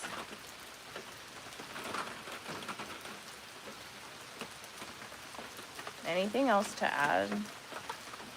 No, just that we're not demonizing those bags or anything like that. Buy what you No. want and feel good about it. Yeah. Because it is nice to go into those stores and buy things. It It's was. just if it doesn't align with your goals, and it as it didn't with ours specifically as a couple, it takes less precedence. And it's also, I feel like, you know, some of that stuff you do with buying that super nice stuff is just to try to impress a partner.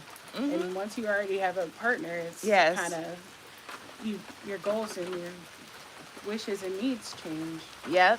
I'll never forget when I got my first, like, for a long time, 90,000 was like my salary goal. And when I got my first 90,000 a year, and I jumped significantly, it was like 65 to 90. So I went to Michael Kors and bought 3 pairs of shoes, and I proposed in one of those pairs of shoes, you know. And I'm glad that I had them, you know. I didn't realize everyone had them, but to me that was a really big deal. I had never Yeah. treated myself like that. Yeah. But I mean, looking back, like, that was all I was allowing myself to have. I could have treated myself in so many different ways, and I do still feel like that was a distraction. I mean, because You know, it's like, true. I It's like wish said, I'd gotten something else. if we knew how much money we actually came in contact with, instead of always feeling like it's just not enough, Yeah, we would shock ourselves. yeah. Like, looking back, I would have bought myself way more gold jewelry. I would have, like, gotten better quality food, you know. I would have gotten my hair professionally, you know, like, there were just other things. But I wanted that MK, you know what I mean? It was just so arbitrary. The marketing worked, and I thought that was the best way to tell myself, good job.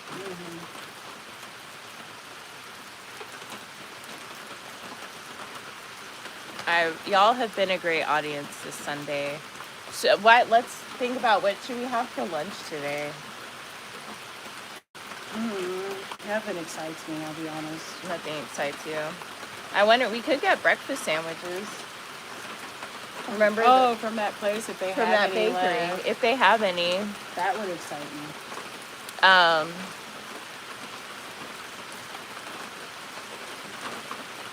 But even that now, it's like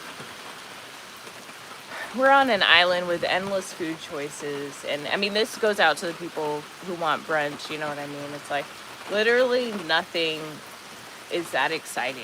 It's just, you just put it in your mouth and it's going to come out the other end at some point. You know, we just put so much. It's really not even that big of a deal.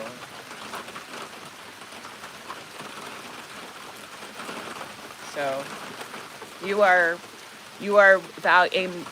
priceless. MasterCard said it best. You're priceless. You're invaluable.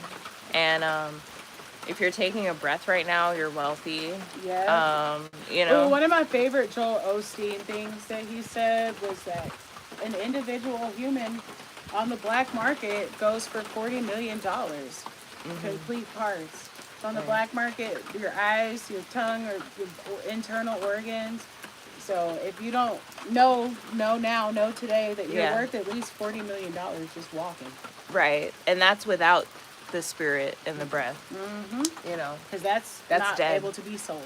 Exactly. It's unsellable. So you're infinitely valuable, and you don't need a designer to put that on you. You don't even need everything that we have. I was just as valuable homeless as I am valuable with a home. We both are. And we have the Exactly. exact same amount of people who love us. When we were homeless as to now. Exactly. So they let, even like, you know, well, we're at time. Obviously, we could go on forever, but even these degrees, you know, we paid for them. We worked our booties off to pay for those degrees that everyone said would be the only thing that would give us value in this world. Girl. And that is just not true. Not true. We wouldn't have even gotten into those universities if we weren't valuable on our own. So everyone likes to I think people like to put every value on everything except the person. And it's like, the person is just valuable, just like all people are valuable. So I think that's it. Thank you guys Thank for you. joining our daily stream today. We love talking to you guys. We love answering your questions. We love seeing you guys in the comments. So make sure you like, make sure you subscribe. Give this video a thumbs up before you go. Stop what you're doing right now and give the video a thumbs up. Helps our channel. It helps it be easier for you to find the video in case we said something that you want to hear again in the future. You guys know we're trying to get monetized, so literally all support really helps us. Yes. Thank you so much. We will be right back here tomorrow at 10 a.m. to talk to you guys. Hawai'i time To talk to you guys, do some homestead work wherever the wave takes us. And we want to spend that time with you, share it with you. So make sure you're back here, and we will see you then. Love you. Hashtag Snow Gang. Hashtag My Gang. Yay, love you guys.